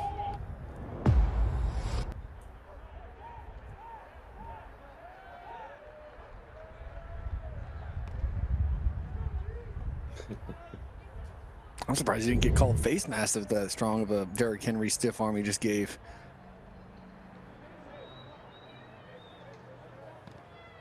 And of course, here in the college game, you still have the traditional chains, and you can see they're having to reconnect that right now. All the advancements we have made in football, technology, and well, still using the chains for most levels of football. It'll be second down at 10 for Wabash. They're looking for their first 9-win season since 2018. They've won themselves 9 conference championships in the last 17 years. They have the 5th most wins in all of Division III football history. Got a 24-7 lead in this game, but have seen it dissipate. Gilbert, play action, pump fake. Now runs up the middle. Will get a gain of 1. What a chess match here we're seeing in this game. They fooled Gilbert right there. You can kind of see camera crew did a great job looking at. You can see Gilbert's eyes looking towards the blitzing backer. Problem was the blitzing backer was just bluffing him. He did not come on the blitz. He dropped in coverage. He thought he was hot. He was not, causing some confusion there on second down. Wabash 34 for 10 on third down today.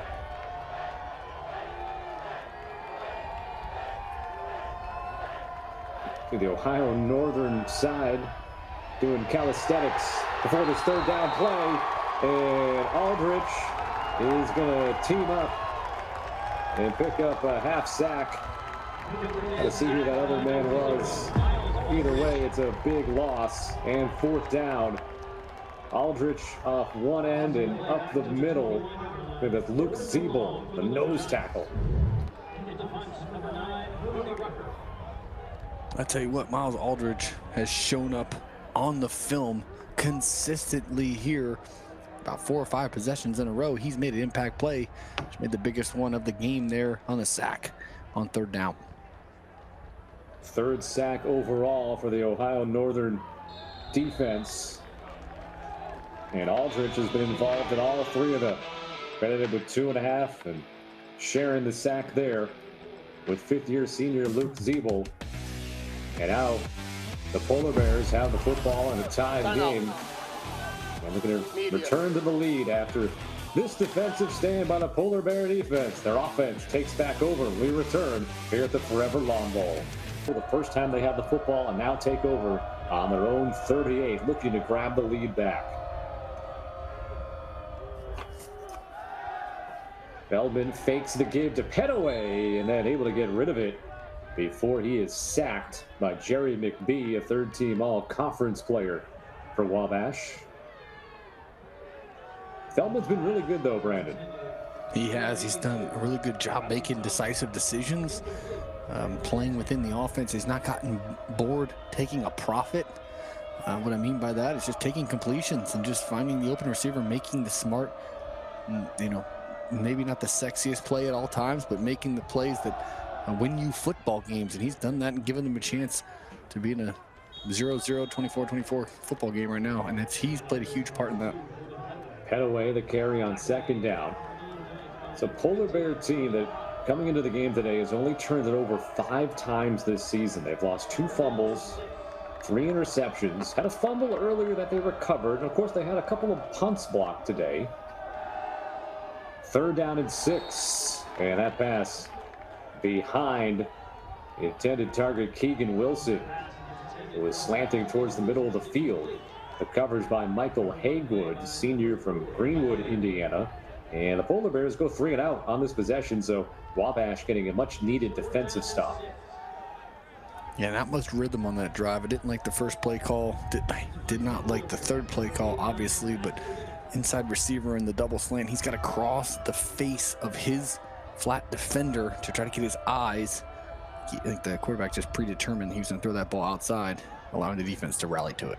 Wabash, they put a little pressure on, but don't get to the punter for a third time, and this will bound into the end zone and be a touchback. And the Little Giants will have the football at their own 20-yard line with 2:54 remaining in the third quarter. The only points have been the field goal from the Polar Bears to tie this game up at 24 apiece. Wabash got to run the football here. Got to find ways to get it to their backs. Not called Tyler's name much in the rushing attack. He's been out there. He just hasn't had many carries. I think they got to lean on him a little bit here. He has one rush. Off their sophomore You're right on it. He has one rush for 6 yards. They've run the ball 17 times overall for 42 yards, 2.5 yards per carry. And there is Tyler, as if the coaching staff of the Little Giants are tapped into the broadcast, and Tyler picks up yardage there. Good one on first down. You know, you got a sophomore quarterback in Gilbert, hasn't played much this year. You know, he plays a lot, but got to take some pressure off him. How you can do that is be very decisive in the run game. 2nd and 2, first down. So Tyler back-to-back runs out of Wrights Memorial, Evansville, Indiana native, averaging 4.5 yards per carry this season. Had a couple of touchdowns on the ground last week against the Fall. So gets 13 yards on those 2 carries, and it's first down. He remains in the backfield.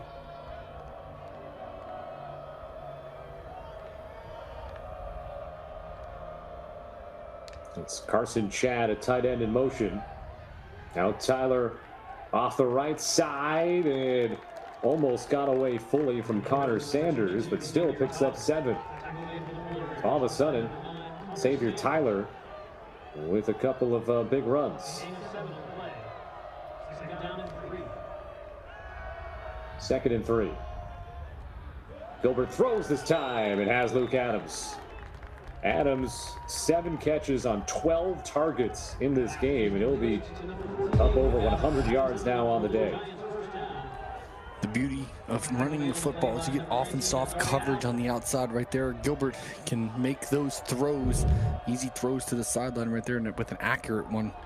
But you got to run the football, at least give the threat that you're going to run it, and see if you can get these linebackers and these safeties to cheat up to get one over the top of the head. 7 catches, 100 yards for Adams today. Gilbert dancing around, finds Adams again. Gets the undershirt tug there to slow him down by A.J. D'Souza. We haven't said his name yet today. One of the captains defensively. Yeah, leader for this Ohio Northern team. Has never missed a game in his career. 41st game, the senior from DeBary, Florida. 2nd and 7. 4-man rush. Gilbert, and he'll be brought down.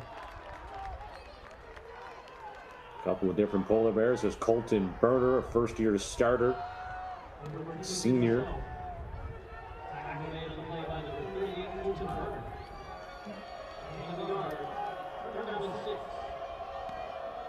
Third down and 6. Wabash 4 of 11 on 3rd down today. Trying to extend this drive. They stalled out at midfield the first time they had the football here in the 3rd quarter. And looks like the Little Giants will take this to the 4th quarter. Wabash led 24-7 in this game. They led 24-21 at halftime. The only points, a field goal in the 3rd quarter for the Polar Bears. We make our turn for home in the Forever Lawn Bowl in Canton, Ohio. The Wabash Little Giants, the Ohio Northern Polar Bears, knotted up at 24 here on Flow Football. 24-24 as the 4th quarter begins. And it'll be a 3rd down for Wabash. Or 2nd down, excuse me. It'll be 2nd down. near midfield in this tie game. Actually, it is third down. It is third down. We got second down on the stat monitor I have, but you can clearly see third down on the sticks. They throw it to Luke Adams. He tries to run for it. He can't do it. Jacob Hirschberger with a big open field tackle. And also now grasping at his left hand, left wrist after he made that stop. Great job. They just sniffed it out from the start right there. Great. Hirschberger does an unbelievable job one-on-one, not allowing him to block him and then making that open field tackle. That's harder than it looks, viewers. Great job right there by Hirschberger, winning one-on-one. The third defensive stop, second near midfield in the second half for Ohio Northern. Church will punt. Fair catch called for, but letting it go into the end zone, of course, is Talon Borders. And the Polar Bears will take over at their own 20-yard line. And we'll see more of quarterback Sam Feldman, the senior, second-year starter for the Polar Bears. So a former punter at Findlay. And again, transferred to Ohio Northern last year when Andy Freeze took over as the head coach, said, I want to be a quarterback. He had played quarterback in high school, not as if he just wanted to pick up a position out of nowhere. And has now been the starter for a couple of years and has really broke through here as a senior. He will keep it, pointing out protection, wants a block, and Feldman has a first down, and he'll go about 18 yards. Brandon, not flashy, not a sprinter. And I think the Andy Freeze describing him kind of like a deer when he runs is pretty good. It's pretty accurate right there, but the Deers can't make decisions like that. That was a beautiful decision, reading the end man at line of scrimmage, young quarterbacks on the RPO. Well, really just a zone read. You got to read the end man at line of scrimmage. Feldman did that. They did not expect him to take that ball and run it himself. Clearly, a great job right there. It's another example of him just being in control of this team. Rolls to the near side, throws it, getting hit, and out of bounds, incomplete. Feldman only has 16 yards rushing, even though he just ran for 18 yards, as the Wabash defense has a couple of sacks. He did have a 100-yard rushing game against Mount St. Joseph back on November the 1st, a 49-42 win. Of course, we're going to see Mount St. Joseph later today in the Extra Points Bowl. 2nd and 10. Barandi with space up the middle. And the Polar Bears cooking, heading deep into Wabash territory. Accurate ball equals run after catch, especially in zone coverage. Good job by the receiver there, finding the open space in the zone, but Feldman made a great throw, putting that ball on his face mask equals run after the catch. Now Blaziola sprints through the hole across the 30 and to the 27-yard line. Pickup of 9 for Blaziola, who's up over 60 yards on the ground today. Outside zone right there. This defense is really just guessing right now. And now he has the first down, bounces off a tackle, and Blaziola takes it to the house. And the Polar Bears retake the lead for the first time since the first quarter on a 28-yard run by Louis Blaziola, where he runs over a couple of defenders. This is the opposite of what we've seen from this team all year. Usually it's the run that sets up the pass. On this drive, it was the pass that set up the run. Great job by Blaziola, just willing his way. Again, another example of a running back, especially like Blaziola, can make guys miss versus a skinny defender, the safety. And the running back wins that 90% of the time. That's efficient running. 24 straight points by the Polar Bears to now have a touchdown lead of 31-24. With 12:39 remaining in the fourth quarter, Blaziola now up to 92 yards on 16 carries. And his teammate Petaway, 12 carries for 67 yards. And as a team, Polar Bears getting almost 5 yards per carry today against a Wabash defense that have allowed just 70 yards on the ground per game this season. they have 177.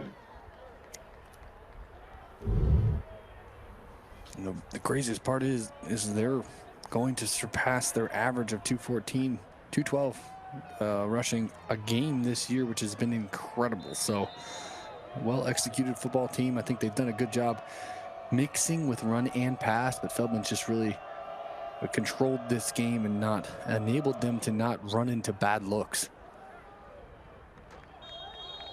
Second time, they'll kick the ball out of bounds and put the ball right at the 35-yard line for Wabash. But still plenty of time left to go. You know, Scott, for Wabash,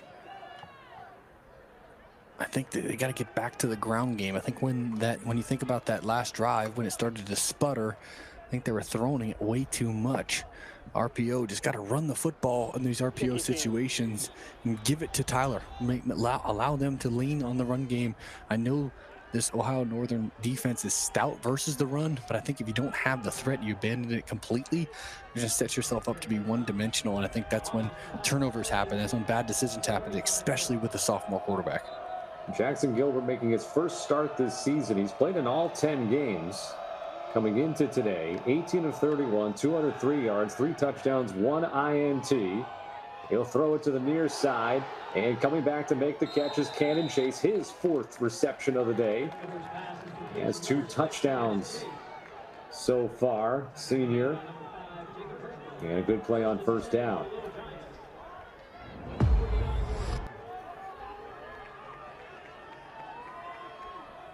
Zone coverage, good job there by Gilbert identifying. That's a long throw to the sideline. I think it was everything he had there just to get the completion, but good job with finishing downhill, running after the catch.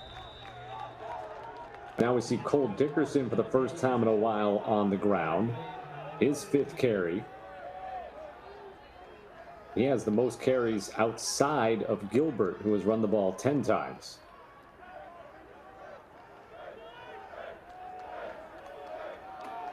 Six yards for the sophomore running back. 2nd and 4. Adams goes across to the slot. Gilbert looks that way, finds him. Out of bounds at the 40. It'll be 3rd and 1. Luke Adams has been targeted 14, now I think 15 times in this game.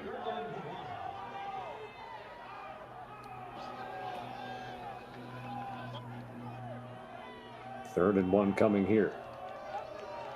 4 down territory, got 2 to get it here, so I would expect maybe a shot play here on 3rd down. If not, and go for it on 4th. Adams with 10 catches, 106 yards. Dickerson won't get any yardage, just back to the line of scrimmage. It'll be 4th and 1. Aldrich, the last man to get up from the turf defensively for the Polar Bears.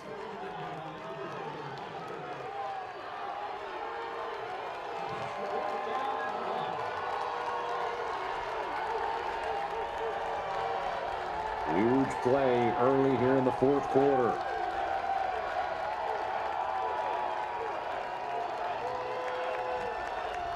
Zone coverage.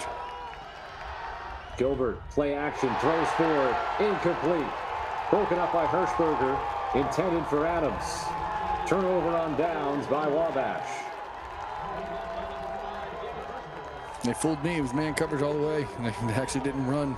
Indicator says when one receiver runs from one side to the other side, they don't match it. It usually means zone coverage, but that's when they check to man, and guess who's in the backfield to disrupt the timing of the play?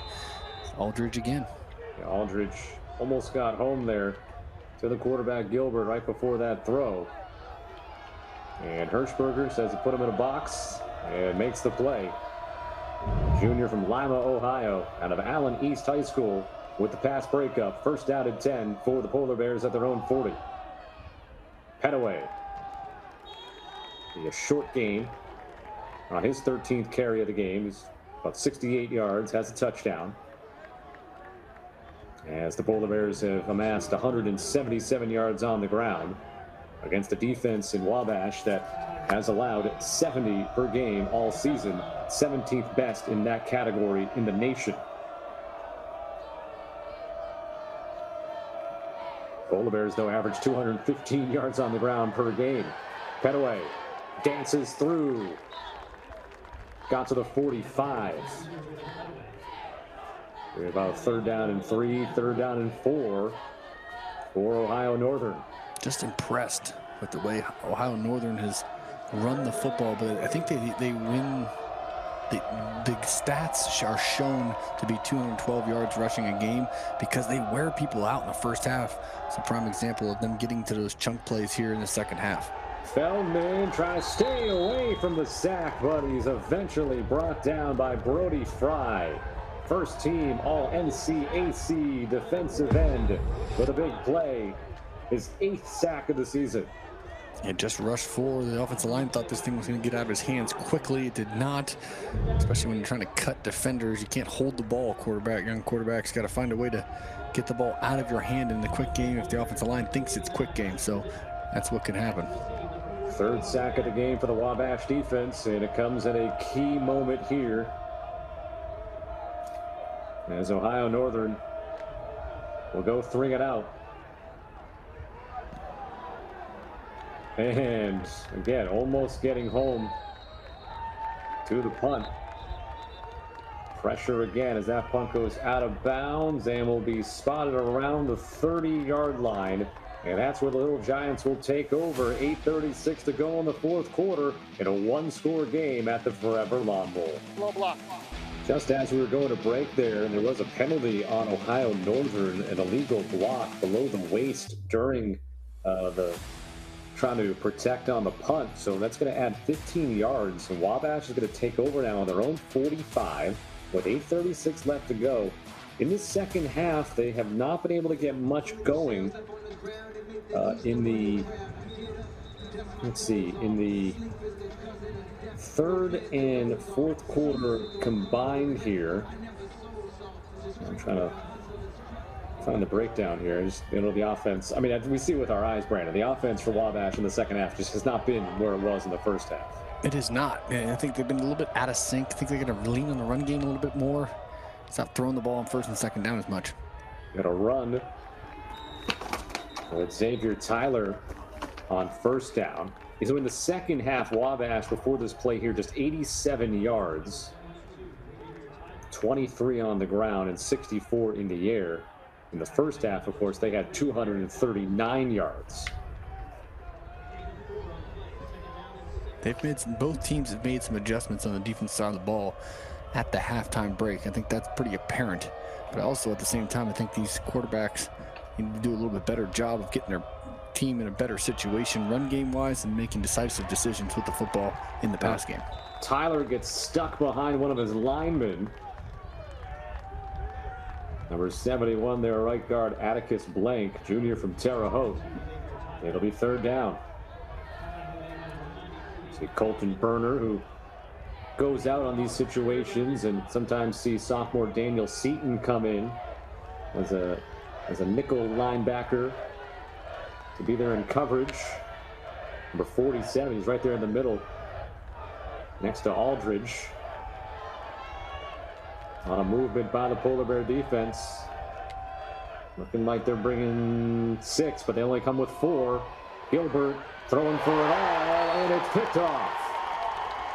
Nowhere near a red jersey. Jacob Hirschberger has his 4th interception of the season. And the Polar Bears will take over with 7:11 remaining. Yeah, just forcing this ball down the field. Only rushed 4. Zone coverage, just a poor decision by the sophomore right there. Got to get off his number 1 receiver. I know him and Adams have had something going here today, but in that situation, just got to make the right play there. Unfortunately for him, it kind of turns into a punt. It being a long completion, a long interception down the field.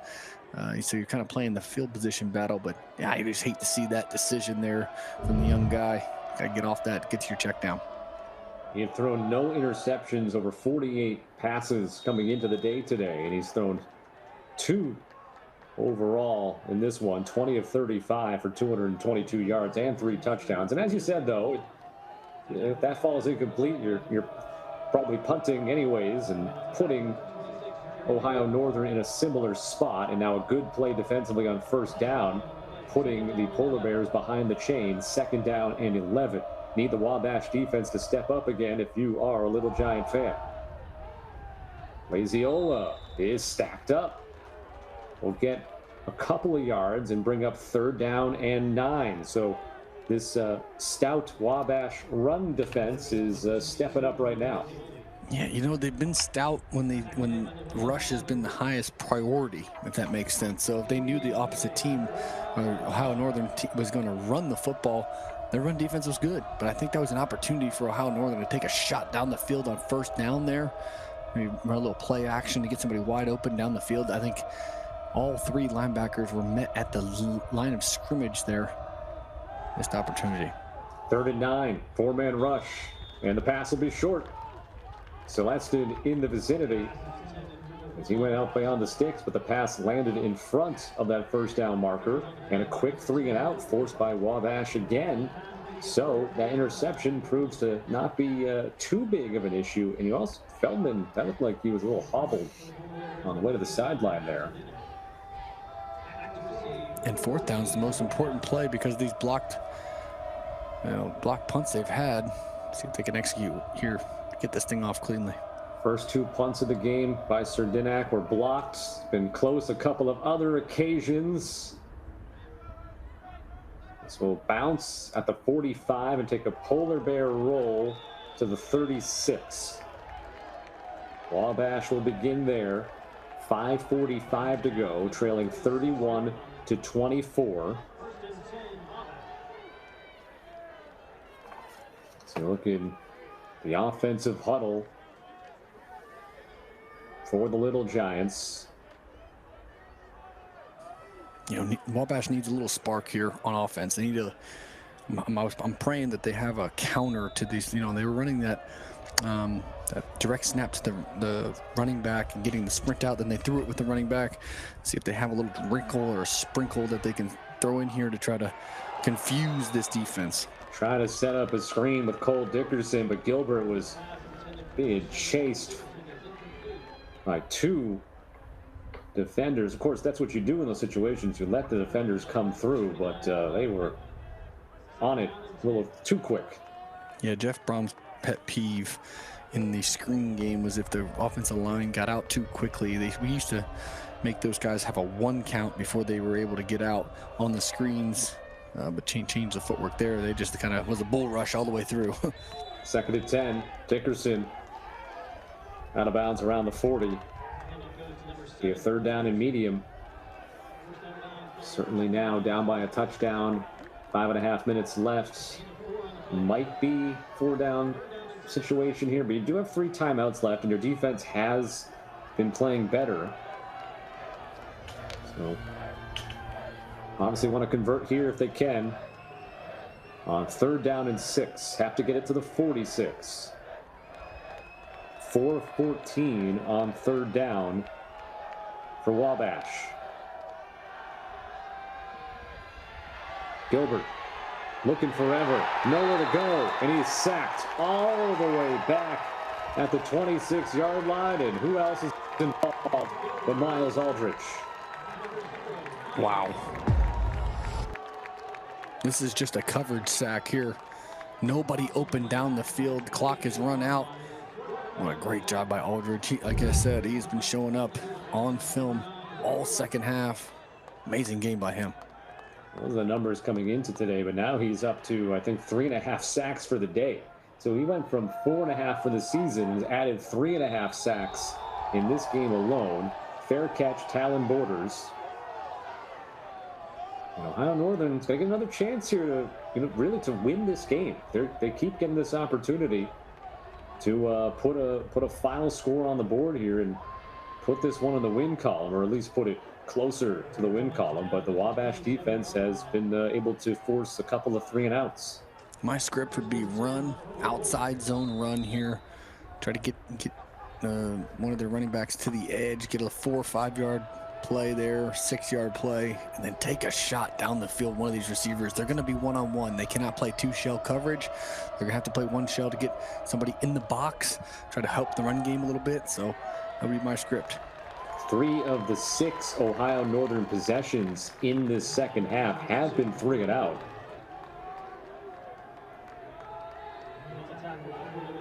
Or excuse me, actually, I was looking at the wrong side of things here. They do have back-to-back 3 and outs, and they do have three and outs here in the second half. But in the mix of it, though, had a 17-play drive that led to a field goal and a 5-play 80-yard drive that was a touchdown that gave them the lead.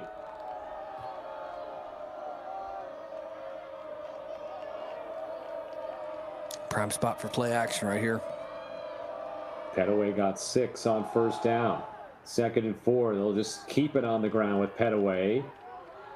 Not going to get anything, though. And we'll set up a 3rd down and 4 as the clock continues to tick. Of course, the 3 timeouts as well as the 2-minute timeout for Wabash to use.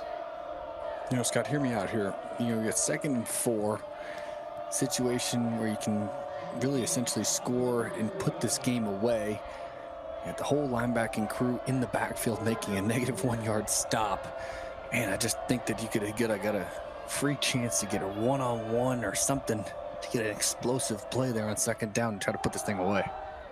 3rd down and 5. Pettaway will be 2 yards short. So Andy Freeze electing to just keep it on the ground, keep this clock moving. He'll punt it away right now. And this will come close. If the timing works out here, you might get the 2-minute timeout after this punt happens. So in essence, the clock would have been stopped. The clock would stop anyways after this punt. And you might be able to roll the timeout in there, and actually you play the clock very well if you're the Polar Bears. Yeah, I actually think that's a missed opportunity by Wabash. I think they needed to call timeout right after that play was done. Yeah, you would have saved more time that way. I think you're right.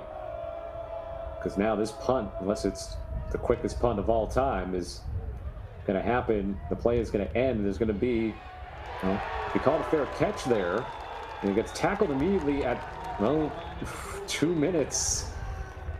I don't know, that clock maybe should have stopped at 2:01, which would have given Wabash a play before the 2-minute break. So it's going to be the 2-minute timeout. So the Polar Bears play that timing perfectly. 2-minute timeout here in the 4th quarter. Wabash has the football. Need to drive to tie. Down 31-24. 31-24, Ohio Northern. Wabash the football at their own 31. We just had the 2-minute timeout, so they didn't really get the benefit of that. 3 timeouts remaining. Gilbert throws to the far sideline. Another long throw, completing it to Cannon Chase. Connor is the younger Chase. This is number 6, Cannon. Hey, Cannon Chase got to get out of bounds there. Got to find a way. I mean, he makes a guy miss here. Just go to bounds. Don't need to cut the ball back inside. Save some time. Time is your friend right now. Gilbert now will throw it out of bounds on a 1st down. Again, the Polar Bears did a great job managing the clock. They elected to keep it on the ground and then work that play clock down to punt to the last possible second. And that final play ended right at 2 minutes. And if, Wabash could have called a fair catch on the punt, and there would have been about 2:03 left, 2:04. Could have run a play and then got a free timeout out of it, but that's not the way it worked out for him. 2nd down and 10. Gilbert spins away from trouble. Throws it. Completes. No.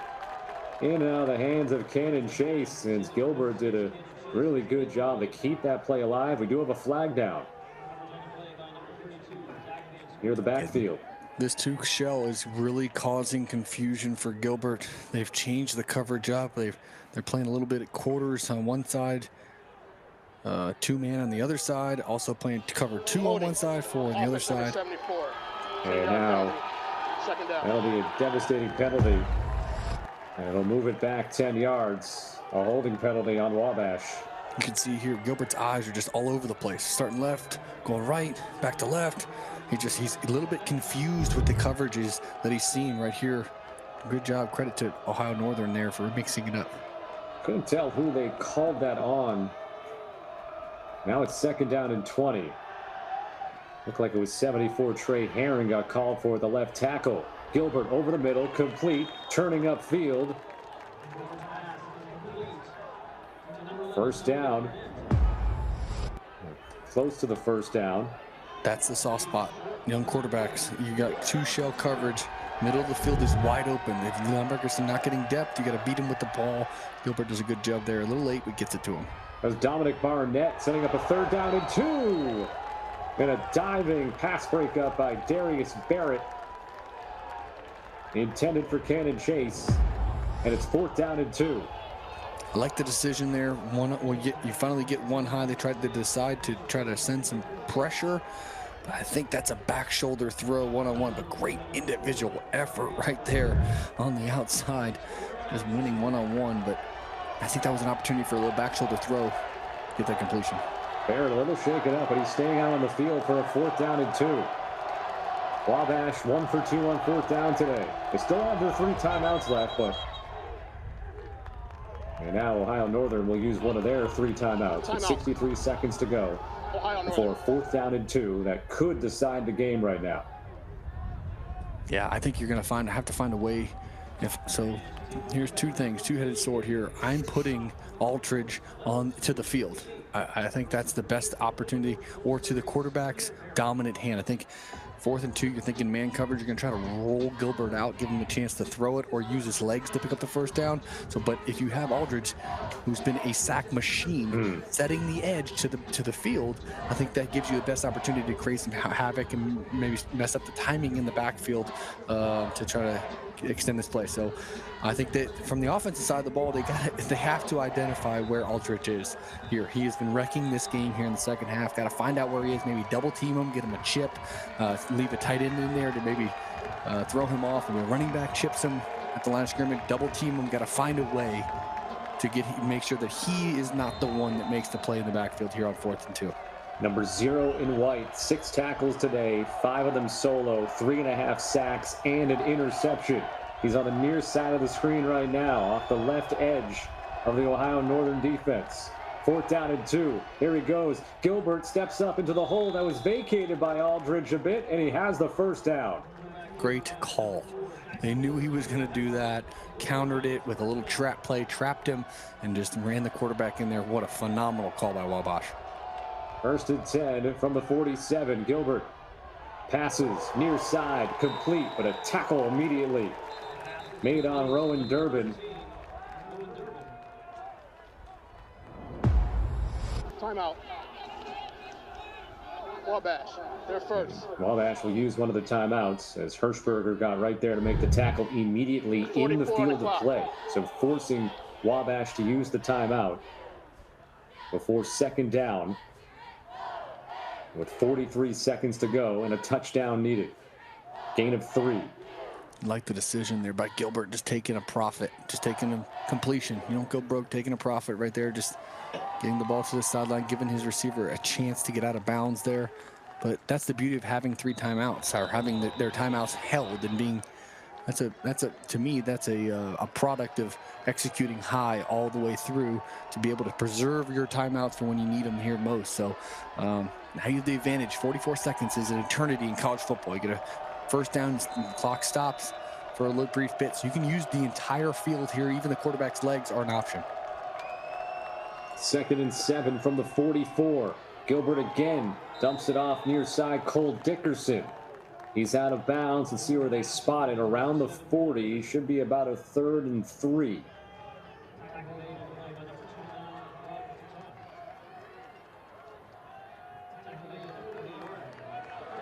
Gone out of bounds this time, so they keep the 2 timeouts. 3rd down and 3 from the 40. Gilbert with pressure up the middle, locks it down the sideline, but 3 yards in front of Cannon Chase. And another 4th down coming for the Little Giants. Of course, they just converted on a 4th and 2, but now it'll be 4th and 3. I didn't mind the call there on 3rd and 3, taking a shot down the field. I do think they have a chance to maybe, in man coverage, if they identify man coverage, maybe use the outside receivers coming in, inside receivers coming out, creating some pick situations to get receivers wide open there. Going vertical, I think you're just hoping and praying. Polar Bears trying to end this game with 24 unanswered points. They trailed 24-7 About 5 minutes into the second quarter.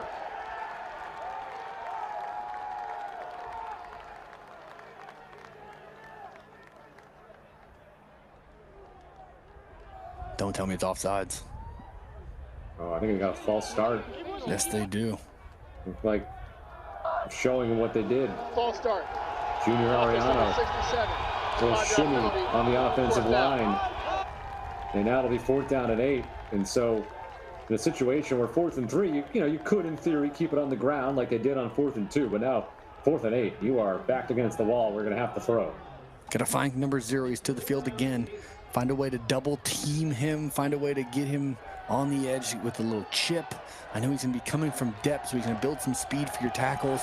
Quarterback has to do a really good job of getting to 7.5 yards and stepping up. Other side, everyone's got to work together here. He's going to have to find some time here in the pocket. You got to think Luke Adams has got to be a target here. Catches, 4th down and 8. Gilbert looking, throws it down the sideline, and going up and making the catch was Connor Grimes, or check that's Nick Whitty, 82. And the first down. You could see what happened there. Whitty, he made eye contact with his quarterback, who sent him, said, go down the sideline, I'm going to throw it that way, and they connect. I hate the call on defense. I hate to use that word, but I hate the call. Did not bring Aldridge on a 4th and 8 situation. He drops in coverage. Guy that has 3.5 sacks in this game, career night. You don't give him a chance on 4th and 8 to sack the quarterback is, in my opinion, inexcusable right there. Just cannot. See, he's supposed to be coming off the edge there. I think you had a chance to go get him, but man, I don't like the fact that you dropped Aldridge there on 4th and 8. That was the last play, an incomplete pass, but previously Whitty with a terrific catch in traffic. Gilbert poised enough to make that play. 2nd and 10 from the 25. Gilbert looking for the tying score out of the back of the end zone. Slamming into, there's Barnett. Dominic Barnett, who had a big catch earlier on this drive.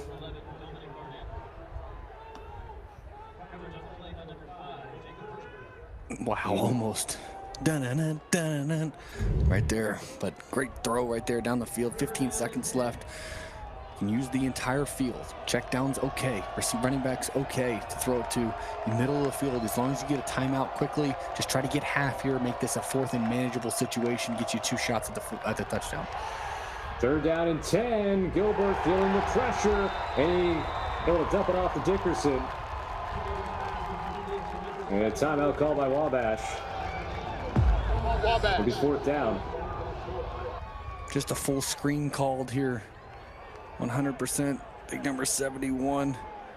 Atticus Blank has just got to find a way to get out there. If he makes that block on that defender there, he's got a chance to score on that screenplay. Love the call. And now with just 9 seconds left, it's 4th down and 8. And, I mean, yeah, you could still get the first down here with 9 seconds. Is enough time and a timeout left, but you would think this play has to be drawn up for the end zone with just 9 seconds left. Yeah, they're kind of sitting at the first down. Just getting you a little bit closer. Again, if they drop Aldridge on this play again, I'm going to lose my mind here. He's got to be coming. He almost made a sack on that long incompletion in the back of the end zone, and then was in the backfield again there on the screen pass. I think you got to live with him making a play here in the backfield. He's at the top of the screen right now on the right side of the defense. 4th down and 8. Can get a first down and maybe still have time left with the timeout to go. Needed in the end zone. Gilbert throwing to the end zone. Has a man. He caught it! Nick Whitty. Touchdown, Little Giants. It looked like that may have taken a deflection before it got to his hands. The defenders of the Polar Bears were there, but no one made a play on it. They went 0 coverage, and they actually cover 4 vertical throw. What a throw by Gilbert. Whitty with just 2 4th down catches on this drive. 1 back to back. Oh, looks like they're going to have to try to go word. They're going for the win. this game is going to end either way here. Well, there are 2 seconds left, but 31-30, and now timeout Ohio Northern. Jake Gilbert saying, let's just win this game here in regulation. Of course, there'll still have to be a kickoff one way or the other with the 2 seconds left. But, man, you mentioned it, Nick Whitty with 2 ginormous 4th down catches. And on both occasions, great throws by Jackson Gilbert, who as a sophomore has shown at times that, yeah, he's a sophomore quarterback, but at other times has shown that he's been ready for the moment. Yeah, he's been in full control. You can tell he's a coach's kid. Really makes good decisions with the football. Like you said, he does show that he is a sophomore at times. When you get into like very high level situations and situations on the field where it's game management situations, I think that's where he has some room to grow. But from a pure athletic standpoint and a pure throwing standpoint, he has made every throw that you want him to make, and he's controlled this game for the most part. So credit to him, credit to his offensive staff, but credit these players, his offensive lines in particular, for having a plan and making sure both times in those 4th down situations they've been able to extend plays with their feet and make those plays down the field. Great job. Good execution. Here we go, though. 2-point conversion to take the lead and probably win this game. If you're Wabash, a little hot pass over the top. And the 2-point conversion gives Wabash the lead. Rowan Durbin. Haven't seen that play utilized in a while. And usually it's kind of like a jump pass, but Gilbert didn't bother jumping. He just softly lofted it into the end zone where Durbin was all by himself. A little jump there. Yeah, there was. Little giant, little jump. Wow, what a great call. They went fast. I love the decision to go fast. Thinking their defense thinks, and they're calling a one-word play here, trying to go power for power, but not so fast. They throw it over the top for a huge 2-point conversion. And this has to be quite the gut punch for Ohio Northern, as Wabash made 2 great plays on 4th down, including the touchdown where you saw the defender Barrett Helms put his hands up to his helmet like, I was there in coverage, and if I just took a peek, I may have knocked that football away. And then Wabash saying, we're going home one way or the other. And Jake Gilbert goes for 2, and his son, at quarterback, makes the play over the top to Rowan Durbin. And now the only thing that could change this game is well, I was going to say a Memphis Miracle. Where did that happen, that Tennessee Titan game? Was that in Nashville or Memphis? Were they playing? Either way, Music City Miracle. That's what I'm looking for. Yeah, I think it was in Nashville. Yeah, it was in Nashville. Music City Miracle. I'm trying to look for the M to go with Miracle. And right now, it would be a Canton catastrophe for Wabash if Ohio Northern can do something here. Well, they're going to return it. They could have just taken the touchback, but try for the big return. And Mikey Brown trying to flip it off now, and that'll do it. Wabash will win it 32-31. A game they led 24-7. They needed to convert on 4th down twice on the final drive. Nick Whitty comes up huge with 2 catches on 4th down, including the touchdown. And then Wabash goes for 2, and they win it on the 2-point conversion. And the final score, Wabash 32, Ohio Northern 31. How about Wabash, Brandon? Last year, they lose on a walk-off field goal. And pretty much this year in the Forever Lawn Bowl, they win it on a walk-off 2-point conversion to get their 9th win of the season. Well, the sweet smell of redemption. Right? You're not kidding. Sweet smell of redemption. These bowl games have been incredible. As advertised the last 2 years, we've been pleasant enough to be able to be a part of it, I have. But as advertised, this Wabash team did a really good job executing in the 4th quarter and getting a drive when they needed it the most. But really excited for the future of these 2 programs, but to end in a bowl victory. They were going for disappointment to end the season, but now they can end as bowl champions. What a great performance by Wabash. So Wabash ends their season, get the bowl victory at 9-2, and the Polar Bears finish their season at 8-3.